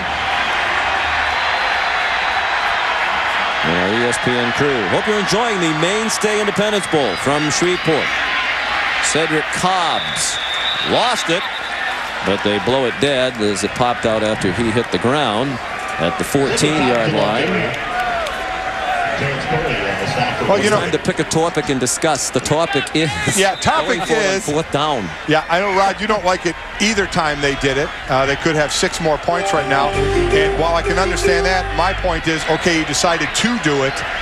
Once you decide to do it, then you rush. I mean, you rushed everything instead of taking your time there, and you need the yard. As Arkansas, they move the chains and get the first down. Corey Birmingham, the ball carrier, out to the 21-yard line. Well, my point on it is it's a 4-quarter game. I mean, give yourself a chance to get to the 4th quarter. Don't keep sending the message that we got to win it or lose it right now, because that's a bad message to your team. Even then, in the 3rd quarter, you kick that ball, you still have a shot. You can still keep selling it. Right now, you are way behind. You got to have a big play. Does anybody want rebuttal time, or can we move on? No, Sean, I was going to say, you made the point that as soon as you went for it the other time, that you were going to go for it this time. They went for it the last time. Now they had to go for it, try to get within 1 score. There's Jones finally getting free after Smith got loose on a 20-yard run on the possession for Missouri that preceded this one. Jones responds with a 19-yard gallop of his own. Calvin Washington made the tackle. You watch him run sometimes, you just wonder how he does it, Rod, you know? He's a long strider. He is a long strider. Again, a 4.340 at 6'6", 235. You know, and he loves basketball. Oh, yeah. A little bit more than football. I mean, he'd rather play basketball, given the choice. Assuming he wants to do anything. When we talked to him, he didn't seem like he was in a big rush to go do anything. You know, so much as Cobbs carries and gets dropped for loss has been made about his demeanor. Rob Stone told the story. You guys talked about the phone that they put close to the bench, so at least there wouldn't be the perception that he wasn't mingling with his teammates. But when we talked to Houston tonight, he said his teammates know that Jones cares about winning. He cares about them. He said just because he's laid back, and it bothers Houston sometimes too. He said, you know, I'd like to see a little more urgency sometimes, but it's not because the young man doesn't care. I think that's right. A lot of coaches will make that mistake that all guys need to be rah-rah all the time, but there are certain guys who just have a laid-back attitude, and it doesn't mean that they aren't in it together with everyone else. On 2nd down, Jones escapes again, has the first down, and gets pulled out of bounds along the far sideline. Taken down by Zach Vill, but it's a gain of 15 on the run for Jones. Well, this I like. He just stands in the pocket here. It starts to cave. He steps up and around. Again, it's Missouri's inability to make the tackle when they get there. You can see the pressure, not making the tackle, really just kind of pawing at him. He steps up. He knows where that rusher came from, so he knows there's a lane outside. And again, when he starts to move, he's going to run. He is not looking down the field anymore to throw the ball. They're across midfield to the 46 of Missouri. With 8:42 left in the 3rd quarter. Cobb straight ahead to the 41. Tripped up by Terrence Curry, who's had a remarkable comeback from major knee injuries. Terrence missed all of 2001 and 2002 after he injured all 4 ligaments, the major ligaments in his left knee in spring practice in 2001. Just ran into a tight end during a drill. And there were a lot of times when he wasn't sure he'd be able to make it back. He may come back if he gets granted a 6th year of eligibility. He's waiting for that decision from the NCAA, and then he'll decide if he wants to come back again next year. One time he was a top prospect coming out of high school, and he's come back to have a very nice year. Flipped ahead to Richard Smith. He lunges but comes up short of the first down marker. Matter of fact, they'll spot him out at the 37-yard line. It'll be 3rd down and 1. Henry Sweat made the tackle. All right, is this the Sandlot we were talking about? Kind of create?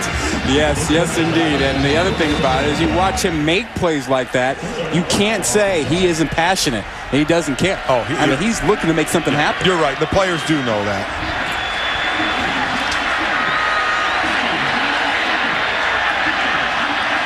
Third and 1. Cobb slithers through for the first down. Cedric Cobbs is over 100 yards rushing for the game. James Kinney made the tackle. It's the 7th 100-yard game of the season for Cobbs. That is an Arkansas record, as he has 112 tonight. Well, he has made Arkansas's offense go, and he's made the Missouri defense pay. You see a lot of missed tackles. You see a lot of yards after contact. He gets touched. He picks up more. What up, baby? What's up, baby? He provided a little bulletin board fodder for the Tigers at the luncheon here yesterday. I'll tell you about that in a moment. Jones dumps it off for Cobbs. And his knee goes down near the 27-yard line. Cedric, while being interviewed during the banquet, and our friends Tim Brando and Spencer Tillman from CBS did a great job hosting the banquet yesterday. Cedric said we'll be celebrating at the casinos here in Shreveport after we win the game tomorrow night. Yeah, that raised a few of the Missouri eyebrows, and right now, he talked the talk, he's walking the walk. It's not bragging if you can do it. Isn't that the truth?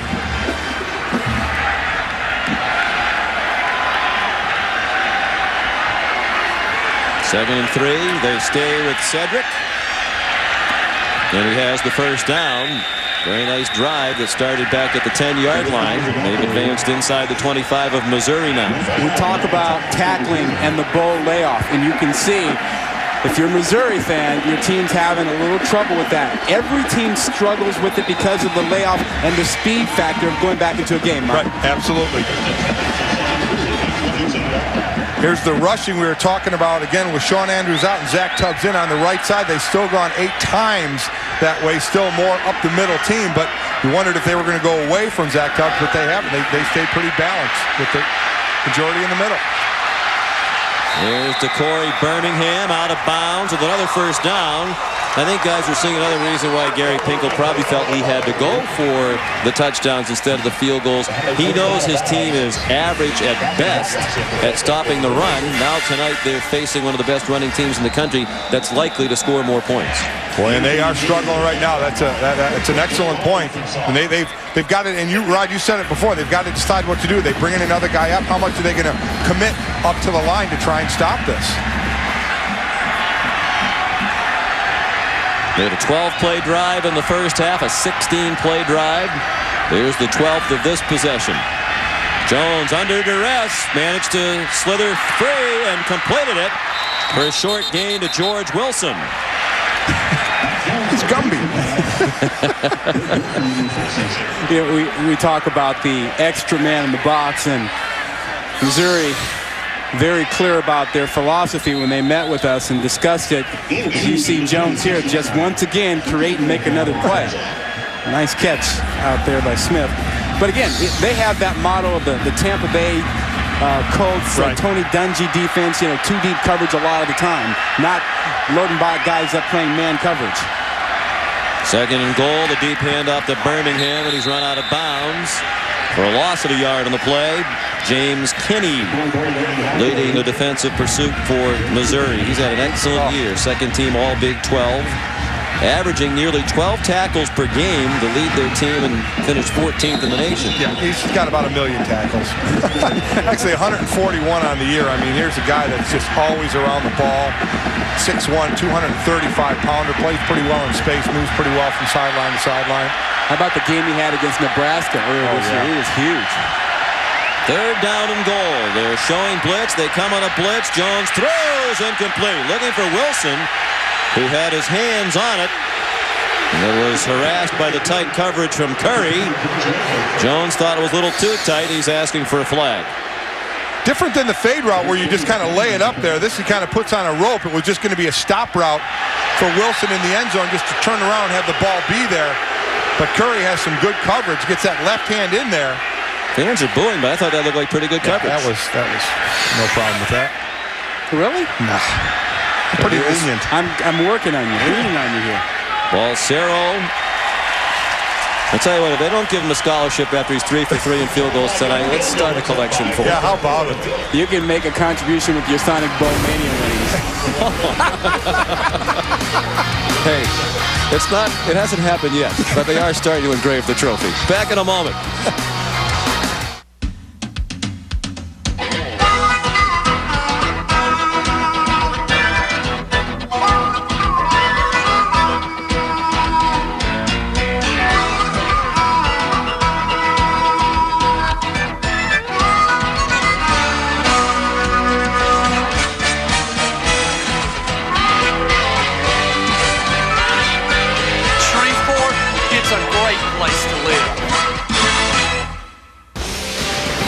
ESPN's exclusive presentation of Beautiful night in downtown Shreveport, along the banks of the Red River in northwest Arkansas, part of the country they call the Arklatex, where Arkansas, Louisiana, and Texas all come together. And it's Arkansas playing in its neighboring state, leading Missouri by 17. About a 6.5-hour drive, though, from the campus up there in Fayetteville in northwest Arkansas. Marcus James dragged back by Lawrence Richardson. 24-yard return. 5:14 left in the third. Tigers on offense, needing points.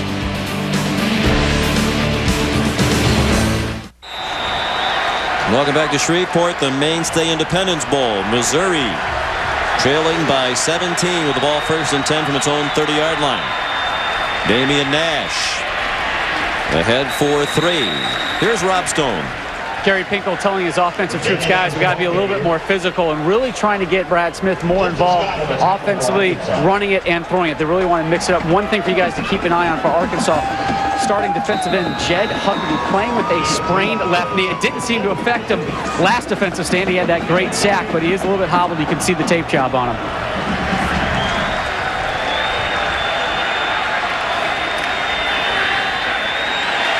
There's Smith. One of his blockers lost a helmet. Smith down at the 40-yard line. There is a flag on the play, and Huckabee, whom Stoner was just speaking, was involved in the tackle. And a penalty against Missouri, a hold to wipe out what looked to be a run that would have yielded a first down. Yeah, Tony Palmer, the guard, lost his helmet. Hold on the offense. 10-yard penalty from the previous spot. Still second down. Second striptease of the week. Well, Brad Smith, we talked about early in the game not running a whole lot. This is him the last drive, starting to run those again. Designed plays for him, and what worried Arkansas was that there was that extra blocker because of the quarterback carrying the ball, and it started to work a little bit. Again, only 6 carries in the first half, and they really started using it more this half, but the clock at some point is going to start working against this team. Especially since they like to do it on the ground. It generally takes them a little bit longer to score. They're not a big, quick strike offense. Bo Mosley chased Smith out of bounds. Well short of the first down. But I'm going to tell you, this Arkansas defense is doing a nice job. That time it was Pierre Brown won't get the tackle, but he's the one who slowed Brad Smith up and made him go more east and west so he could be pushed out of bounds. Again, it's more of an undersized crew, but what they're doing a good job is staying in front of the running backs and not letting them go downhill. And one of the things that they did was they took Tony Bua from the free safety spot and moved him into a linebacker spot for this game when they're in their base defense. 3rd and 13. A lot of time for Smith. Lofts it, and this will be close. Thompson on Boga says he has it, and it looks like the officials concur with the spot of the football after the 6th catch of the night for Amboga. Love that yellow line. It really helps.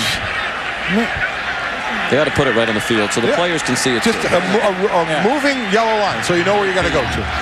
A beam? A beam. You can beam it across the field so they can see. For the people at home who've never been to the stadium, the players do not see that yellow line. It's only on beam? TV. Don't know if they have the power, Captain. Beam. Beam it across. Beam it up, Scotty. Do something. Stretch a rope across the rope. You got the first down. Smith. Got a nice late block to buy him that extra time, and the catch. And then it's not a catch. He had it, Sean Coffey, but it did not percolate. After a long game of first down. My resolution's not going to be not to say anything like that again. Yeah, we'll get you there. We'll get you there. Boy, Coffey had this one. He was never open on the play. No. But Smith threw it anyway. And the ball, because he's so tall and leaps so high, he's got a chance at this. Oh, boy, catch it. 6'5", 220. What Brad Smith said is, my guy's tall. I have faith he can go up and get it. Coffey should have had it. Smith pulls it out of the belly of Nash, waits patiently for the blocks, and goes out to the 47-yard line. A lot of their success in the running game this year should be credited to this very good offensive line. For the most part, 4 senior starters and the sophomore Palmer. 2 first-team all-conference players in Ricker and Draghi, and they're a good group. They are a good group, and even in 2nd and 10 there, Houston Nutt told us they're still understand that Missouri will run a 1st and 10 type of an offense and still have no problem running the ball because of the confidence in Brad Smith, Zach Abram, and that offensive line. They take a lot of time in the huddle and have to go quickly. Nash has the first down, stays on his feet, and is finally tackled by Tony Bua, the all-time leading tackler in the history of Arkansas football, more than 400 tackles in his career. A 13-yard gain as Nash followed the block of the tackle Steven Sanchez. And that was a good call by Missouri because they got the matchup they wanted. Arkansas went to 5 defensive backs, and when you can block against 5 defensive backs, you got a chance to make good yardage. 1st and 10, Missouri on the move again. A deep ball, one-on-one. Coffee, if anything, pushed away the defender, but no flag as he shoved away Marvin Jackson. And I'm wondering if we'll possibly see more of Damian Nash throughout this game, because remember, he's smaller and he's faster, and this is a quick defense that is, Abram has had some luck when he breaks through running people over. But at the line of scrimmage, you know, Nash may be better at the quickness moves to try and find the hole. Well, and he also gives you the potential for a big play because he's got game-breaking speed. Play action fake and then a run. Looked like a design run again for Smith, and he's near another first down. About a yard short at the 31. Aaron Dixon made the tackle as we check out the AOL rushing matchup. These two teams similar in so many ways, and the rushing per game almost identical.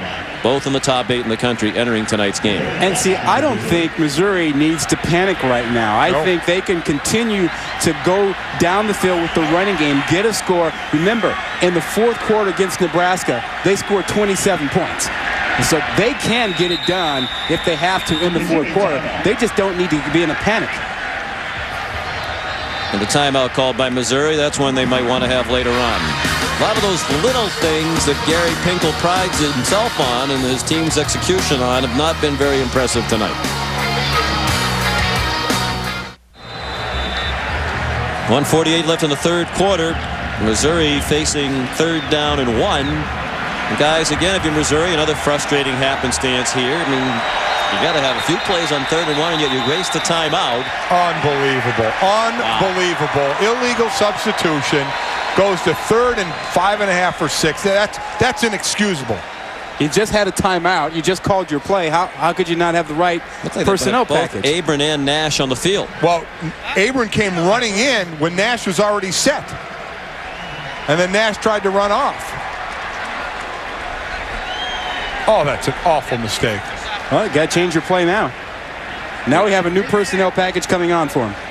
When we talk about discipline and the emphasis on discipline, Gary Pinkel, at his very first meeting when he became the head coach, a player arrived late. He was coming from a class. Pinkel didn't care. He chewed him out right in front of the team. His first speech ever to his new team. First time he'd ever met any of them. But they pick up the first down, overcoming the penalty and the timeout on the completion on Boga. You can see that Pinkel's still a little bit hot, but he did manage to pat Nash on the back on the way by. But we talked to A.J. Ricker yesterday. He said that got a lot of players' attention right away when he's chewing out the team the first time he ever met the team. Yeah, that woke him up pretty quickly. And they did have a number of players leave the program.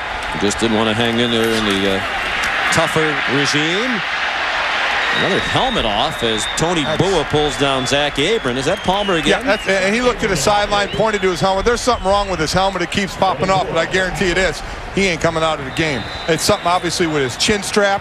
He's not able to have it on, maybe not even have one. He's out there pulling. It's coming he got his block knocked off. I don't even, that's the second time. I don't think he's got a chin strap. Exactly. Yeah, he got him right at the chin and then the head came off. The helmet anyway. There's Abram. He's over 100 yards rushing now. So both star running backs, Cobbs and Abram, have lived up to the advanced billing. Each has rushed for 100 plus. Abram has 110 on just 13 carries.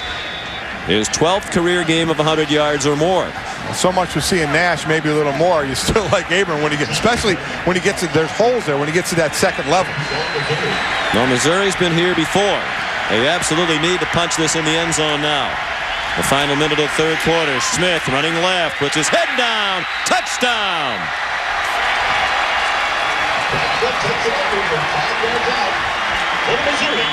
That's that quarterback counter that I thought we'd see a lot more of tonight already. He fakes it to Abram, and then there's two backside guard and tackle pull.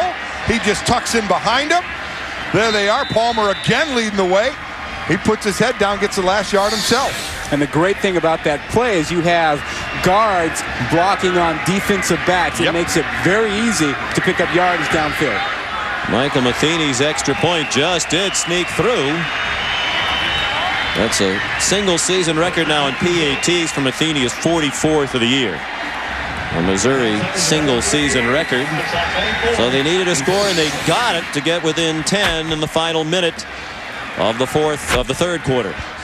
Boy, getting those big guys out in space. I love watching the big old linemen nowadays when they pull and get upfield. They're not leaving their feet anymore. They keep their feet. They move them well. They lock on, and the back or running back here just tucks in. But not a lot of teams run that anymore. I mean, Joe Gibbs and his guys get it all the time, but not a lot of teams run. You get a lot more zone action, zone blocking, and I think it's because a lot of teams don't have athletic, big 300-pounders. And you can do it different ways. You can do it with tight ends, with H-backs, with a two-back set, any way you want. But the bottom line is when Missouri does it, because it's a quarterback running it, you end up having an extra man in the blocking scheme. Capital One Bowl Week continues tomorrow morning, 11 a.m. Wake up, bring in the new year with the Outback Bowl, a terrific matchup between two teams in the top 20, number 12 Iowa, number 17 Florida. Chris Leak, the Florida quarterback, looks to complete his terrific freshman season on a high note against one of the best defenses in the nation in Iowa. Here's DeCorey Birmingham across the 30. And taken down by Serdania Mitchell after a 39-yard return out to the 43-yard line. Well, an excellent drive by Missouri to get the touchdown. Now the onus falls on that defense. Put with their backs against the wall already with an excellent return by Birmingham. Good blocking. He's got a hole. He's not even getting touched. That's his longest kickoff return of the season. Cobbs. A short gain on what will likely be the last play of the quarter. They don't have to run another one, and ahead by 10. There's no reason why they should. Well, Missouri is starting to come with run blitzes. They're starting to think about getting an extra guy involved to shut down the run to give themselves a shot in the fourth quarter. Well, I guarantee you that Roy Whitkey is the passing coordinator. He's going to try and take advantage of that. He's going to look for a little play-action pass over the top. End of the third quarter, Arkansas leads by 10. Let's check in with Rob Stone. Hey, Sean, when we come back, we have a little Love Connection chili style. That's right. You hungry for some chili, Sean? Sure. Open up. Have a big bite there. I know you got a big mouth, my friend. Come on.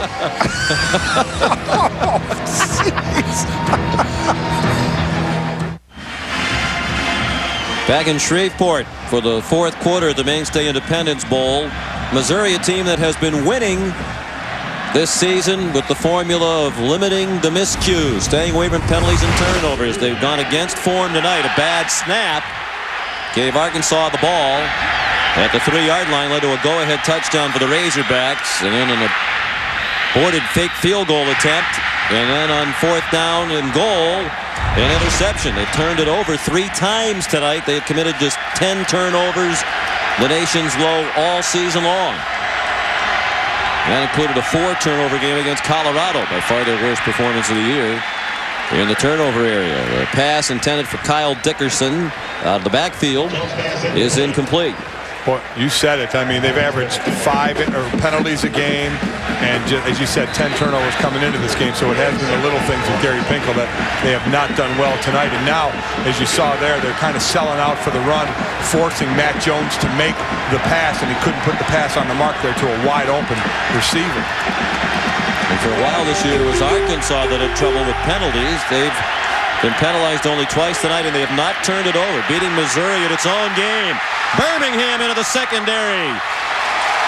And Jason Simpson able to ride him down and prevent the touchdown. Well, the game goes all the way to the 10-yard line. And they're going to spot him back down at about the 13. Well, here comes the blitz here. So what do? You have the play run this way. You're taking your chance on which side you blitz from. There's the blitz. You come the other way, and you got a whole bunch of space.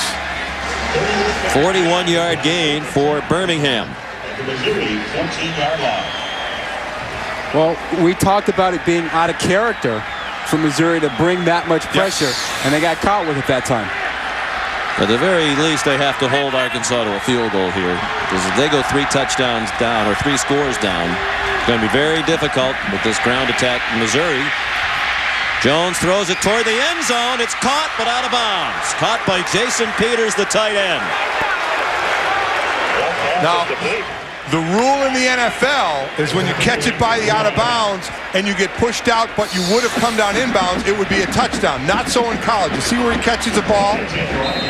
He may have come down inbounds, so in the NFL, that may have been questionable whether a touchdown. In college, no. You've got to get those feet down, and he did not. He was pushed out of bounds. Hey, that's 320 pounds. In the air. Peters in the air, getting up there. He can actually dunk a basketball. See, if he did that and landed on you? Minnesota Viking fans know that rule. Yeah, isn't that the truth? You are right. Cardinals did it to him. Jones. Oh, my God. A little stutter step and shake and bake, and he goes down inside the 10 at the 8-yard line. Russ Bell made the tackle. That was just his crossover dribble of basketball. I mean, Ty Ellison that time. It's been Zachville other times. Look at this. There you go. Ellison just get, whoops. Okey doke. That is something. Yeah, see, he's got a little crossover he uses on the basketball court. He just whipped it out on the football field. Big play here. 3rd down and 4. Missouri trying to hold him to a field goal attempt. From the 8-yard line, Missouri showing blitz, and they bring the blitz.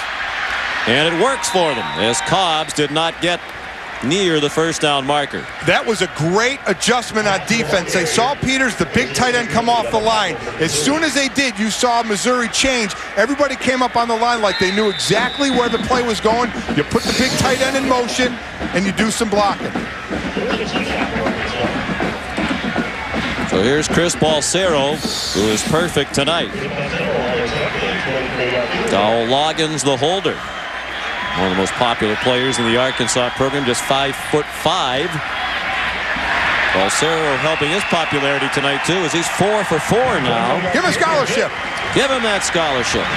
33, 28, 25, and now that one up and good from 24 yards. 27-14, Arkansas.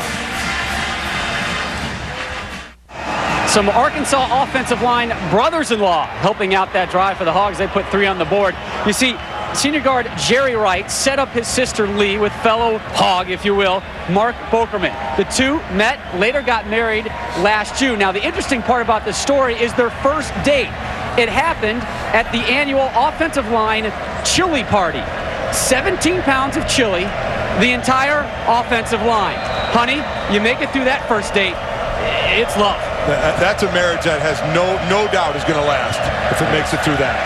Wondering about the significance of that chili at the end of the quarter. The kickoff up for grabs. The Hogs say they have it, and the officials say no. Apparently, it was across the sideline. Either that or the official pointed in the wrong direction because the Hogs came up with the ball, but I think they're going to rule it out of bounds. Tom Crowder thought he had it. There's dodging a bullet. Again, a team with only 10 turnovers coming into the game. Derek Ming, who's a backup linebacker, could not handle that kickoff that was short. See if the ball ends up out of bounds. Well, no one has possession. Nope. Well, Crowder has it. Wow, looks like he has it there. He was out of bounds. Yeah, I think they felt that he was already out of bounds. Boy, That looks like he was inbound. Yeah. Maybe he didn't firmly have possession because it looked like he lunged toward the sideline at the last minute there. There's a throw-in catch. Sean Coffey on the receiving end from Brad Smith. Let's look at this one more time. Boy, it looks like he has it right there. Inbounds and then gets hit out of bounds. And the official never hesitated. Just said, nope, it's going that way. Oh, boy. If he was out of bounds, though, he couldn't come back in and recover that. Well, there'd have been a flag too, though, and there wasn't one. Abram runs out to the 39-yard line. Jeremy Harrell made the tackle. He's a true freshman, Harrell, who has really been coming on, according to Dave Womack. What a nice job Coach Womack and the defensive staff has done. You've mentioned it a couple times, Mike and Rod, getting ready for this Missouri offense with an undersized defense and not a great deal of talent on it in all candor. Coach Womack, once the defensive coordinator at Southern Miss, they've had great defenses there for a long time. Abram close to the first down. Looks to be a little bit short of it near the 41-yard line. Clark Moore, who's come back from a broken leg, made the tackle. I tell you, one of the things they said helped. Again, your show team that prepares you for the Missouri offense, for the Arkansas defense, you try and get players to simulate the other team's players. And they had a guy, Robert Johnson was the guy who simulated Brad Smith. And they said watch out for this kid down the road. He's the type of quarterback like a Brad Smith that can run more than throw the ball. And they said they gave him a great look. 3rd and 1. The quarterback sneak. There's that yellow line again. The orange line was a line of scrimmage. On the sneak for Missouri. Does it seem to you, too, that a lot of times Missouri doesn't get up over the ball until 9 or 10 seconds are left on the play clock? And then they come to the line, and then they try and quick snap you. And they said they were going to do that some to not let Arkansas move around quite a bit, but they're certainly burning a lot of time. I think Sean's right. They are getting their plays in from the sideline a little bit late. Much more quickly this time. Smith, a lot of time to throw, and he had a man open and bounced it in the direction of Sean Coffey. Kind of a lazy throw. He had a chance to set his feet and make a better throw to a wide open receiver, and he just flipped it rather lazily forward. Yeah, you'll see him come out here, and he thought he had plenty of time, plenty of room, and he just doesn't give it enough. He aims it, he doesn't throw it. They say this about pitchers, that they aim it at the catcher's mitt. Just throw it to the target. I think he just tries to touch a little too much instead of letting it go. Smith 14 out of 23 passing, 121 yards, and an interception. The other interception was thrown by the backup quarterback on the fake field goal. Caleb Miller made the stop. What a great game Miller has had. Houston Nutt just says this is a guy that's always underrated.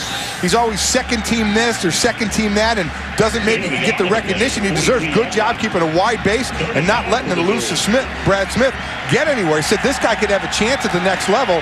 His size will be a problem, but again, he's one of those bulldogs that you just want to get on the field somewhere. Yeah, he's played great, and Tony Bua, I think, has had an outstanding game. Interesting rush there. They lined up a lot of guys on the line, but only 2 men on the outside rushed. Everybody else held their ground. Deflected pass caught by an offensive lineman, Rob Draghi, for a loss on the play. Bua, one of those outside rushers, deflected the pass. If you watch Bua from the outside, he's really something special. He's been playing free safety, and then at times in first and second down, they bring him to the linebacker spot. There he is over there. He came off the edge and then got back up, gets double teamed over there, knocked around. But he's a all SEC free safety playing linebacker an awful lot in this ball game. Well, that was just 4th down. Yeah. Injured player. The reason for the stoppage, Ahmad Carroll coming off. Here's another guy they're wondering if he'll be back next year, a junior, an excellent pro prospect, cover corner. That was a fascinating rush designed there by Dave Womack. About 6 guys on the line, only 2 of them rushed from the outside. The other 4 just stood there as if to say, Brad Smith, you're not going to run for this first down. Exactly. We're all spying you. Marvin Jackson receiving for Arkansas. Brock Harvey has it blocked. The ball squirts out again, and Arkansas is going to wind up with it at the 34-yard line. The night of mistakes continues for Missouri. This is not typical Mizzou football under Pinkel, and it's Tom Crowder, the special teams star, one of the best special teams players in the country, who got the block. And you thought he was going to go by, but you're going to see he's going to get one hand in. Watch this one hand come across. He was almost by the punter. He just reached one hand back. That's an excellent job. You think he's getting pushed by, but he's not. He's getting blocked by Orlando Gooden, who didn't stay with him long enough, and a great job by Crowder bringing the hand back. No, it's like Gooden was in a rush to get downfield and cover the punt, and he just let him go right into the punter, thinking, I think, as you said, Mike, that they were by the punter. Little razzle-dazzle. And they almost outsmarted themselves.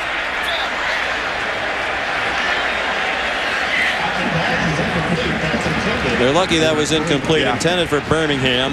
Cedric Washington threw it after he took a lateral from Jones.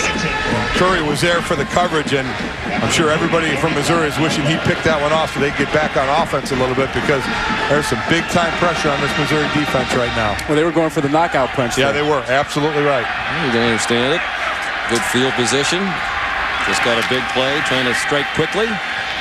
Now they go back to their bread and butter. Birmingham driven back by Russ Bell, who's a standout on the track and field team at Missouri. He actually came to Missouri on a track scholarship.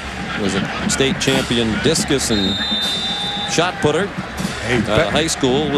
Didn't play for a couple of years at Missouri on the football team. Walked into the coaches one day, said, I'd like to play football. They looked at him, said, hey, you look like a football player, let's go. And now he's got the best clean and jerk record, 467 pounds for the hang clean. Not clean and jerk, the hang clean. And that's incredible. So that's good, right? Oh, yeah, you DB, you wouldn't know about that now, would you? On the draw, Birmingham couldn't break the tackle of Brandon Barnes, and that's a big stop. Oh, Birmingham's grabbing his knee. Never like to see that. But that was a big stop for Missouri. I think even keeping him out of field goal range, but right now the concern for Birmingham. He was a reserve wide receiver. They moved him to tailback when they had some injuries to other running backs. Junior from Atlanta, Texas.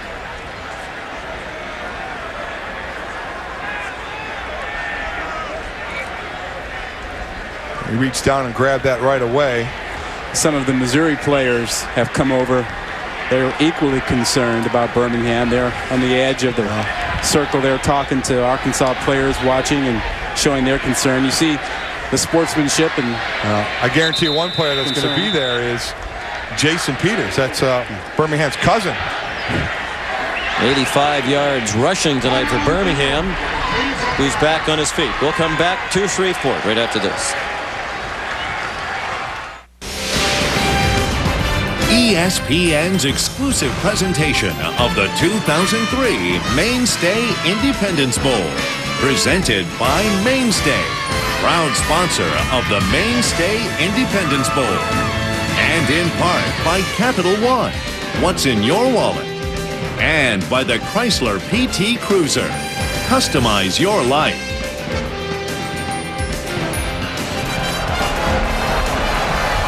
Fourth quarter, 9:08 remaining, and Arkansas is going to go for it on 4th down and 8 at the Missouri 33-yard line. Too deep, perhaps, to punt. A little bit too long of a field goal try for Balsero. No, they're not going to do anything. They're just trying to draw him offside. Take the penalty. Punt.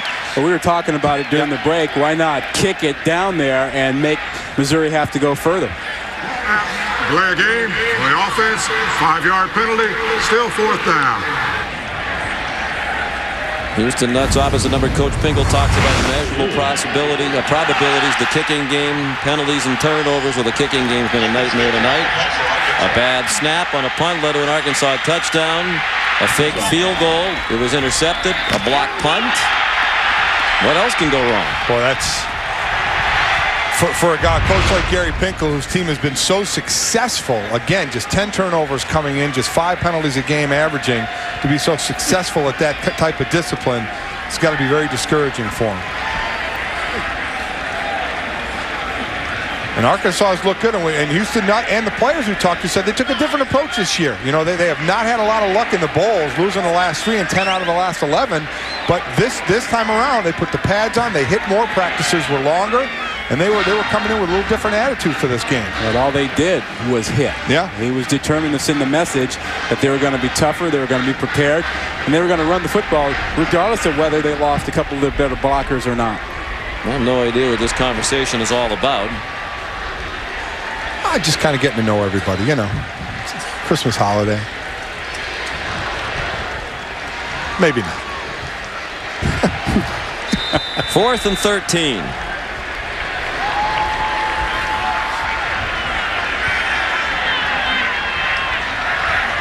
Third punt of the night for Jacob Skinner. Very high.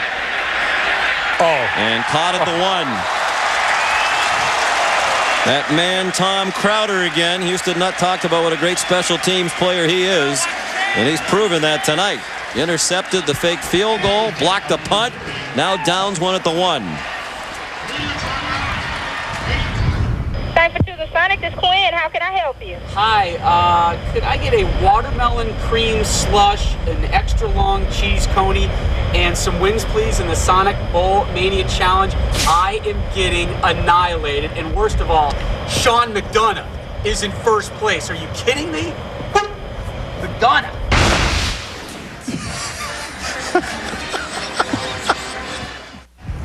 How you doing, sir? We having a little problem with your order here? Yeah, I was trying to order up some wins for the Sonic Bowl Mania Challenge. See, there's 15 announcers at ESPN doing it, and I'm in dead last. Worst part is this guy, Sean McDonough. Who is Sean McDonough? Exactly. Who is Sean McDonough? Well, the point is he's beating me right now. We have a big bowl game coming up, the Peach Bowl. Who do you like in the Peach Bowl? I need some help. Well, we have a peach cream slush over here. Yeah, that would be peach cream slush.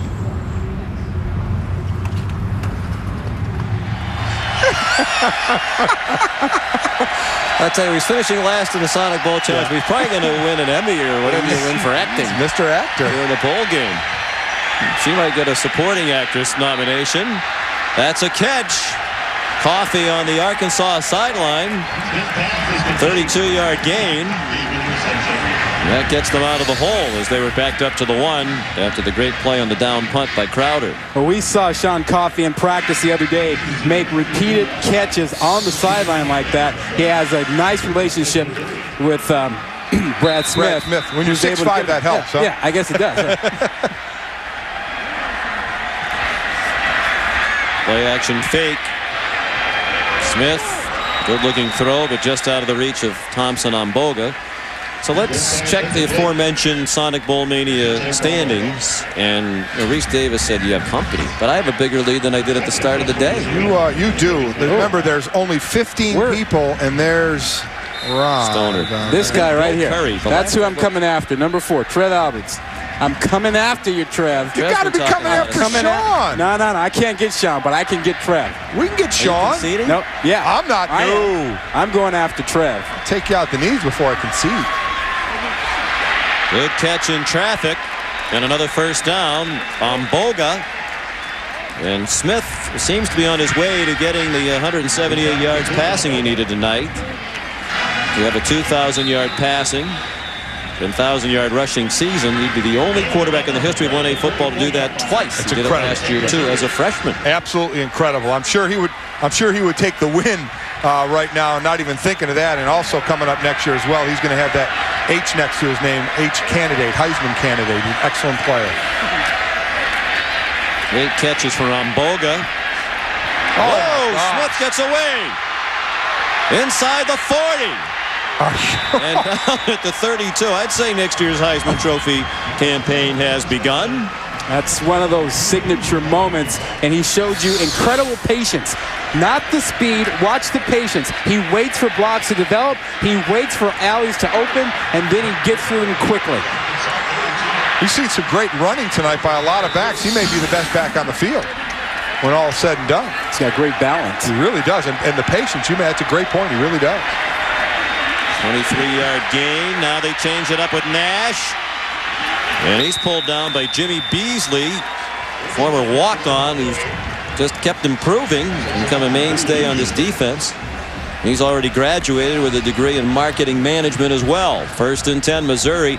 And guys, this is very impressive. Starting on the 1, in about a minute and a half, they've gone all the way down to the 20-yard line. It is impressive, but I would like to see just a hair more sense of urgency out of Missouri now. Just get them off a little quicker as we get a timeout. From Arkansas. Arkansas calls a timeout. But I think Missouri's okay. I mean, as long as they're patient and they get a score, they get a touchdown out of this, they'll be in good shape. Well, the only reason I say to get it going a little bit and leave time is because their defense has had trouble, though they've been successful of late, in stopping that Arkansas offense, which has been able to burn some time. The way they've been pushed around at times, I'd let them stay on the sideline a little longer, get a little rest.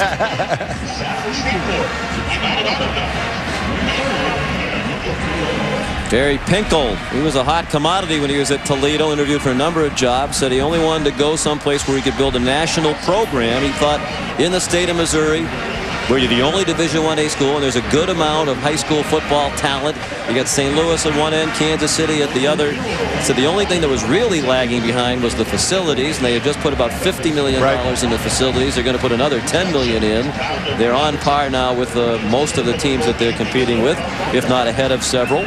And he said the academic standards were a little too high in football. They're getting a little bit of help in that area, although it's still a very high standard academic institution. Yeah, he's really trying to move that move this institution up into the national spotlight a little more. The Rose Bowl presented by City tomorrow, USC and Michigan. No matter which team you think is number one, the only place to see any of those candidates is on ABC. 4:30 tomorrow for USC against Michigan. Two quarterbacks who've thrown for more than 3,000 yards in that game. The great Chris Perry ending his collegiate career in Pasadena. 1st and 10 for the corner, and it is incomplete. Intended for Sean Coffey. Marvin Jackson had the coverage. And one more thing I want to say with as we take a look at this is quickly on Gary Pinkel. Is his father. He wanted to send out his wishes to his father, George, who had a stroke 5 weeks ago, is still in an Akron hospital, and Gary wanted to have us mention out there to Dad keep on fighting, and he's thinking about him. You know, certainly has his mind on the game here, but his thoughts are with his father. I'm sure his dad is very proud of Gary. He's done an outstanding job here in Missouri. Smith. Of course, that was his best move so far, bringing Smith, who was not highly recruited, with him when he made the move from Toledo to Missouri.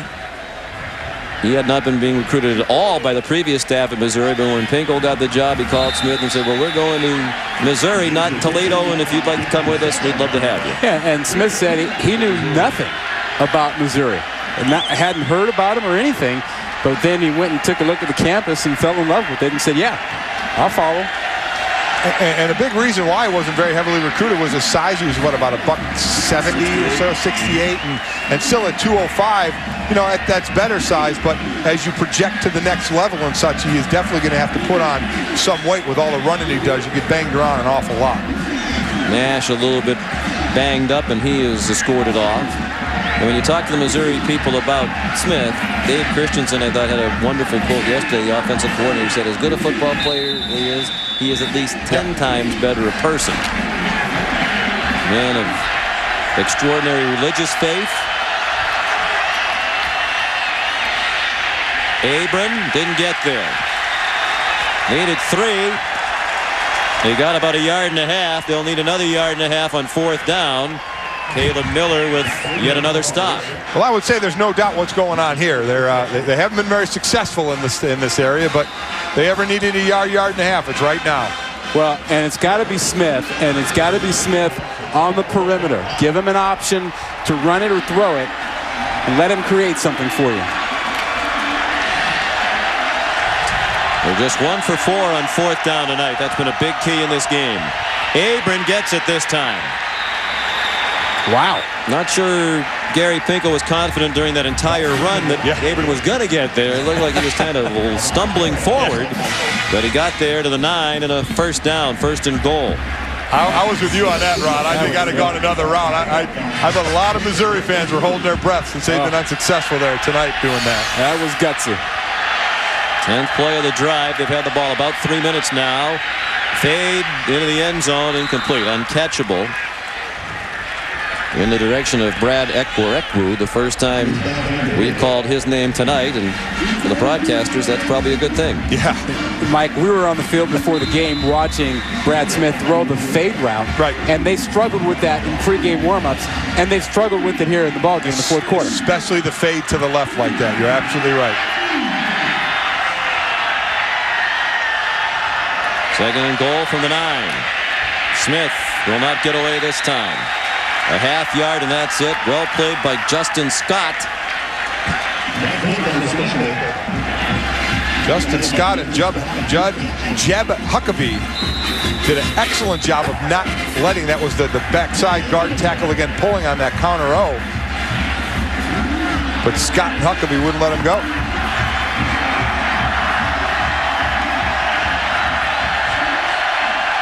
Third down and goal from the 9. Smith zings one this time a little too hard. Broken up by Caleb Miller. One other thing that happens when you're not a great passer at this point, and Brad Smith's not there yet, is you lock on, and he locked on all the way.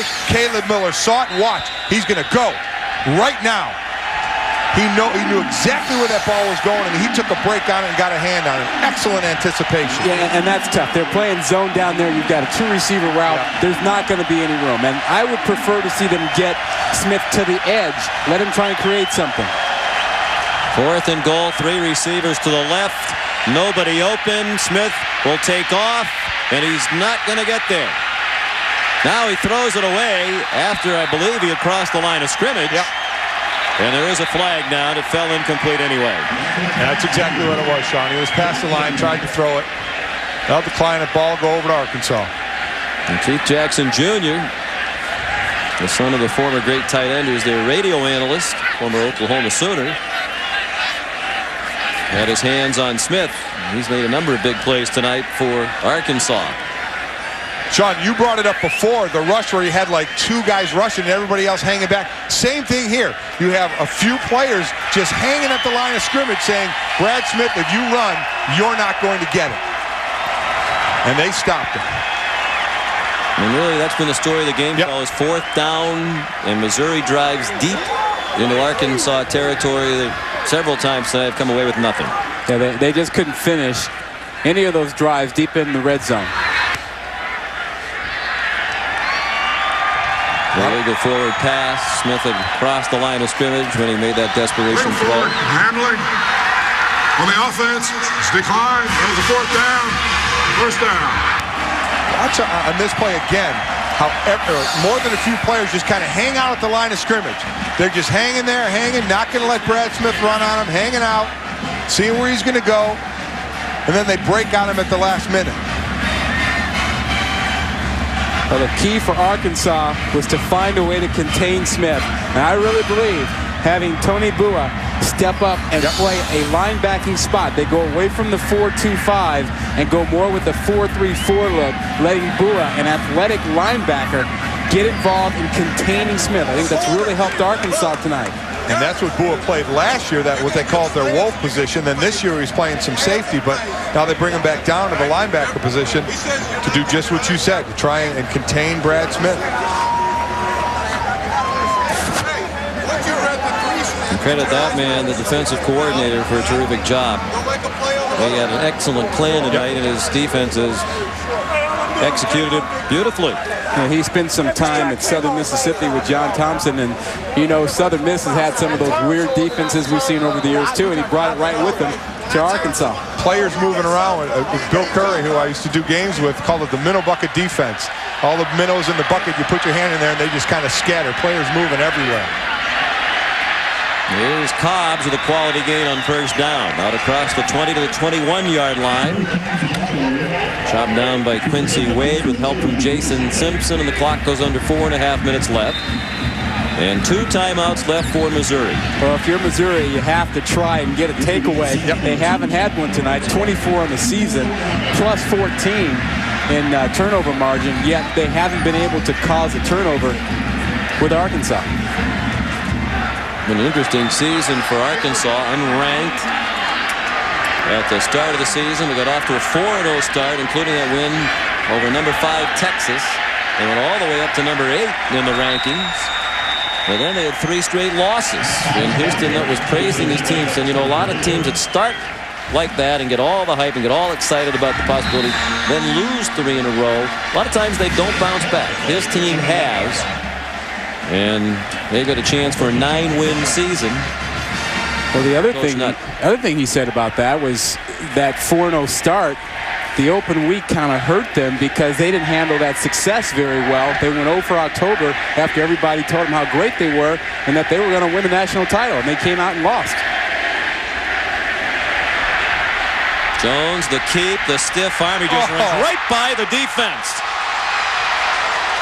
And then lost the football. But they're going to rule him down by contact at the 45-yard line of Missouri. A 24-yard gain for Jones. What a great stiff arm he has. Phenomenal stiff arm. At 6'6", you know he's got the long arms. Watch this left one come out and say, not happening, get away. Again, the guy that would rather be on the basketball court. Well, he's going to be on the basketball court. Very soon. January 3rd. Hopes to play in their game January 3rd for Coach Stan Heath. Said if he played all the time, he'd probably be a guard.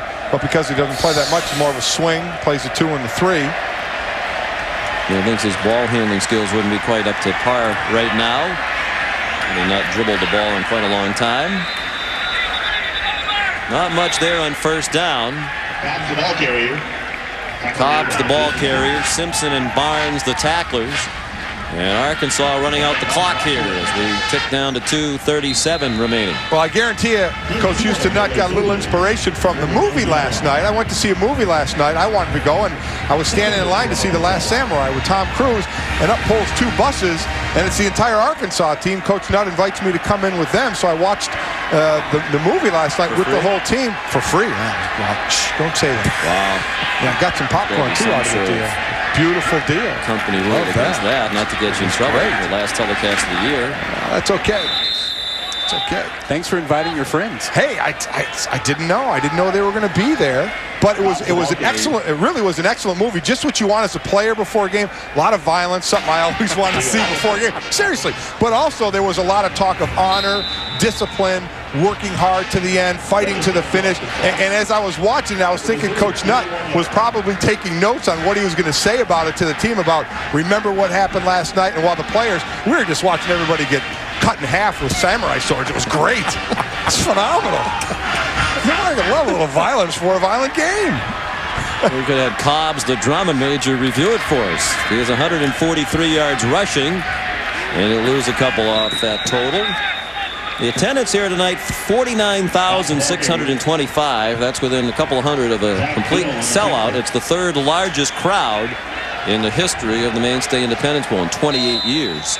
This is a bowl that has really grown in stature. I think the tie-in with these two conferences, SEC and Big 12, you're usually guaranteed marquee matchup. Yep. All right, guys, we should really tip our hats to the backups for Arkansas who stepped up tonight. Zach Tubbs, Brandon Kennedy at fullback. They continue to have the running game go, even though 2 of their stellar players weren't here tonight. Big turnaround for Arkansas as far as bowls are concerned, and you're right. Credit that line, that rushing attack, that defense for stopping an excellent rushing attack from Missouri. The defense really came through tonight. They're already given Coach Nutt the Gatorade bath. His team has rushed for 300 yards tonight. They're on their way to victory. Arkansas 44 seconds away from ending a 3-bowl losing streak. They have lost 10 of their previous 11 bowl games. Arkansas has taken another timeout. They wanted a couple of curtain calls here for some members of their offense. Be saluted by their fans. We'll take a look at the ESPN game track. Is that kind of a night for Arkansas? Even when there was a collision on the handoff, it winds up in a touchdown for Cobb, part of his 141-yard night.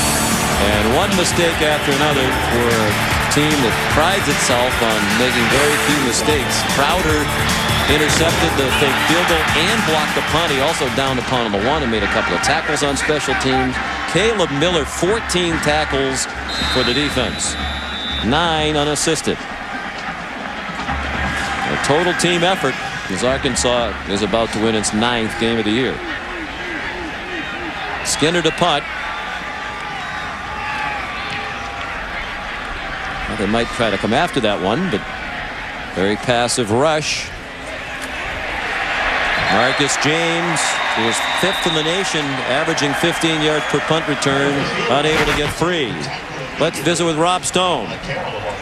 Does size matter in coaching? 5-foot senior Dow Loggins of Arkansas hopes it doesn't. He wants to be a graduate assistant next year, but who in their right mind would hire a guy who is a holder of kicks? That's all he does on the field, but off the field is where this guy stands tall. He signals plays from the sideline. He saved all of his scouting reports for future use. He tutors the young offensive linemen and young quarterbacks. He helped coordinate passing leagues during the summer. And when the two top quarterbacks on the team don't understand the offense, guess who they turn to? 5-foot Dow Loggins. Let's put that on his resume. Here's Abram. And another tackle for Caleb Miller, his 15th of the night. My friend, go do something else. These coaches are nuts, man. Don't do it. Don't do it. Well, how about Houston? No pun intended. How about Houston Nutt, Coach Nutt, and players he's coached that have gone on to be coaches? In his coaching career, 56 of his former players are now coaching somewhere. That's with his 10 time years. at Murray State and at Arkansas. 10 years as a head coach. He's at 56 players going to coaching. Guess who? Caleb Miller, tackle number 16. And it'll be the final play of the game. Capital One player of the game, Cedric Cobbs. But really, there were a number of worthy candidates on that Arkansas sideline. 141 yards, a nice way to close out his up-and-down career. And a well-deserved hug for defensive coordinator Womack. Once again, the final score here at the Mainstay Independence Bowl in Shreveport. Arkansas 27, Missouri 14. Sports Center is next here on ESPN. Now for Rod Gilmore, Mike Golick, Rob Stone, and our entire ESPN crew, I'm Sean McDonough. This has been a presentation of ESPN, the worldwide leader in sports. For more, log on to ESPN.com. Good night from Shreveport, and Happy New Year, everyone.